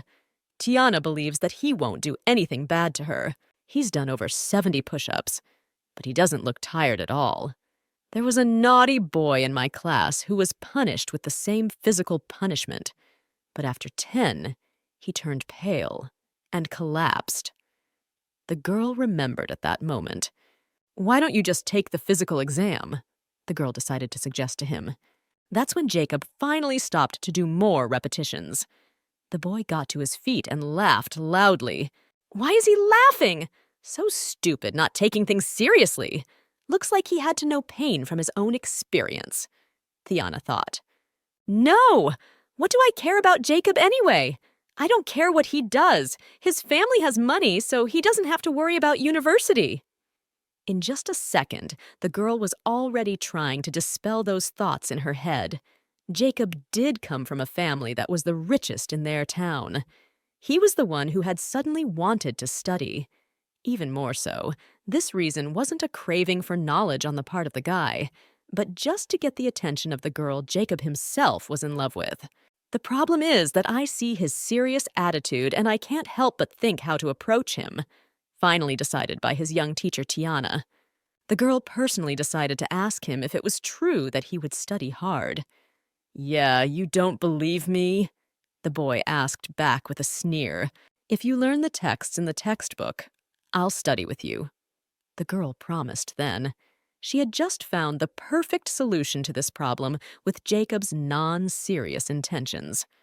In turn, the boy decided to ask how many texts he would need to learn for Tiana to realize his desire for knowledge. As it turned out, the girl had planned that he would only have to learn 10 texts and handed over the textbooks that contained the stories. "I don't mind reading to him, but looks like that are very stressful," thought the protagonist of the story at that moment. Jacob leaned his face as close to the girl's face as possible to say something in a quiet tone. "So much. You want to make my life harder?" the boy asked with a smirk. "I'm just trying to get Jacob to back off when faced with difficulties. With such classical Chinese pieces, he's unlikely to even be able to read them, let alone memorize them." Tiana thought at that moment. Therefore, she announced to the guy that if he minded, it was fine. "I don't mind. Why not?" Unexpectedly, Jacob replied. The guy was stubborn, so he definitely didn't plan to back down. "Just don't give up so easily when I'm done, okay?" Jacob also decided to add, and his teacher Tiana had to agree. That said, the girl herself didn't think she would be left out. He's not going to make it anyway. No non-student can learn such complex texts. With his temper, he'd rather tear up a textbook. Tiana was certain. The girl also decided that if Jacob left, she would tell the principal that she didn't want to do it anymore. "I'll see you next week then." Her student Jacob said goodbye. In the evening, as soon as the boy got home, he immediately started reading those very books. The guy didn't think it would be so hard, but he didn't give up and read everything carefully so he could memorize it well. "Nothing. I'll just keep repeating it over and over until I memorize it," Jacob decided to himself, concentrating on the books. To make it easier to memorize the text, the guy even came up with his own tactic of imagining a picture before his eyes of what the text said. "There are high mountains, thick forests and bamboo, and clear rivers reflecting the shores," mouthed Jacob. "It's really hard to memorize 10 texts at a time, but no matter how hard it is, I have to do it. If I can, Tiana won't give up on me. We've already made an appointment, after all." The boy thought, and really motivated himself with his young teacher. While at school, he also continued to read the book, and his friends were watching this endeavor. Xander even had time to think that his brother had just lost his mind. What's he so engrossed in these days? Practicing writing love letters? I have no idea. Maybe he's reading a book of love poems. Jacob's friends chattered among themselves. Gee, it's exhausting chasing after a cool girl and learning to read poetry. Xander thought the same thing. Still, the friend decided to approach Jacob. Brother Jacob, they say you can't get a girl in the 21st century without love poems. The friend jokingly tried to start a dialogue, but Jacob wasn't even paying attention to his words. As Jacob read the next text, he was able to draw an analogy to his own life. Remember, in the old days, when everyone was honest and sincere and said one thing, that was it. The time when I waited for Tiana every day, pondered Jacob. Remember, in the old days, when everyone was honest and sincere, there wasn't a soul on the street at the train station in the morning. Jacob continued to draw analogies. Time used to pass slowly. This is the 7th day I've been waiting for Tiana, and it looks like she's not coming today either, and I want to go back with her. The car, the horses, the mail, everything was slower. The sad lad went on reminiscing about the old days, thus well memorizing the original text in the book of poems. And for all my life it was enough to love one person, Jacob also thought. After all that he managed to reconnect with the analogies in his head, the guy even thanked his friend. Now Jacob understood how to easily memorize all this information from complex works. 10 days later, Sophie was crying sadly. Sister, I don't want to teach Jacob anymore. Do you think I will be scolded? The girl decided to ask the main character. Sophie told her that her student knew absolutely nothing, neither phonetics nor chemical elements, and at this time she kept crying, wiping her tears with the handkerchief Tiana gave her for support. And then Tiana really thought about the fact that it had been a whole 10 days, and Jacob still hadn't learned the lyrics. I'm also scared of him. You have no idea how cruel his facial expression is during class. Also confessed the schoolgirl, who served the guy as a tutor. It was obvious that Sophie is really afraid of her student. But it's not surprising. She is, after all, a little fragile girl who just fulfills the role of a teacher. Sophie is even inexperienced and does not know how to behave in such situations. In the girl's memories, she remembered the day when she decided to ask the guy if he understood everything. But he only looked at her with a huge, scary look of disdain. That was exactly what the friend was going to tell Tiana about. I've asked him if he understands. He always replies with either an aha or a rude no, and nothing more. The first time I met him, he was so smiling and sweet. And then he changed drastically. He became fierce. I really want to ask for compensation for the extra classes, the girl explained. Tiana then suggested discussing it with the principal. Sophie thought about going right away, but then Tiana remembered how Jacob had promised to see her next week. What if Jacob really does come with the learned texts? I can't not keep my promise. She thought for a second and suggested that she wait a couple more days. It had been 12 days since Jacob had agreed to learn the texts. Tiana wondered how he was doing. If he fails, I won't have to give him extra lessons, and I can concentrate more on preparing for the national dance competition in June. The girl thought optimistically. Auditions will start as early as the end of May. There's not much time left to practice. The last time I participated in this competition was the day my mom had an accident, and then I took first place in the audition, recalled the protagonist. Well then, Tiana refused to participate in the finals and gave up dancing. Now the girl did not know whether she will succeed this time.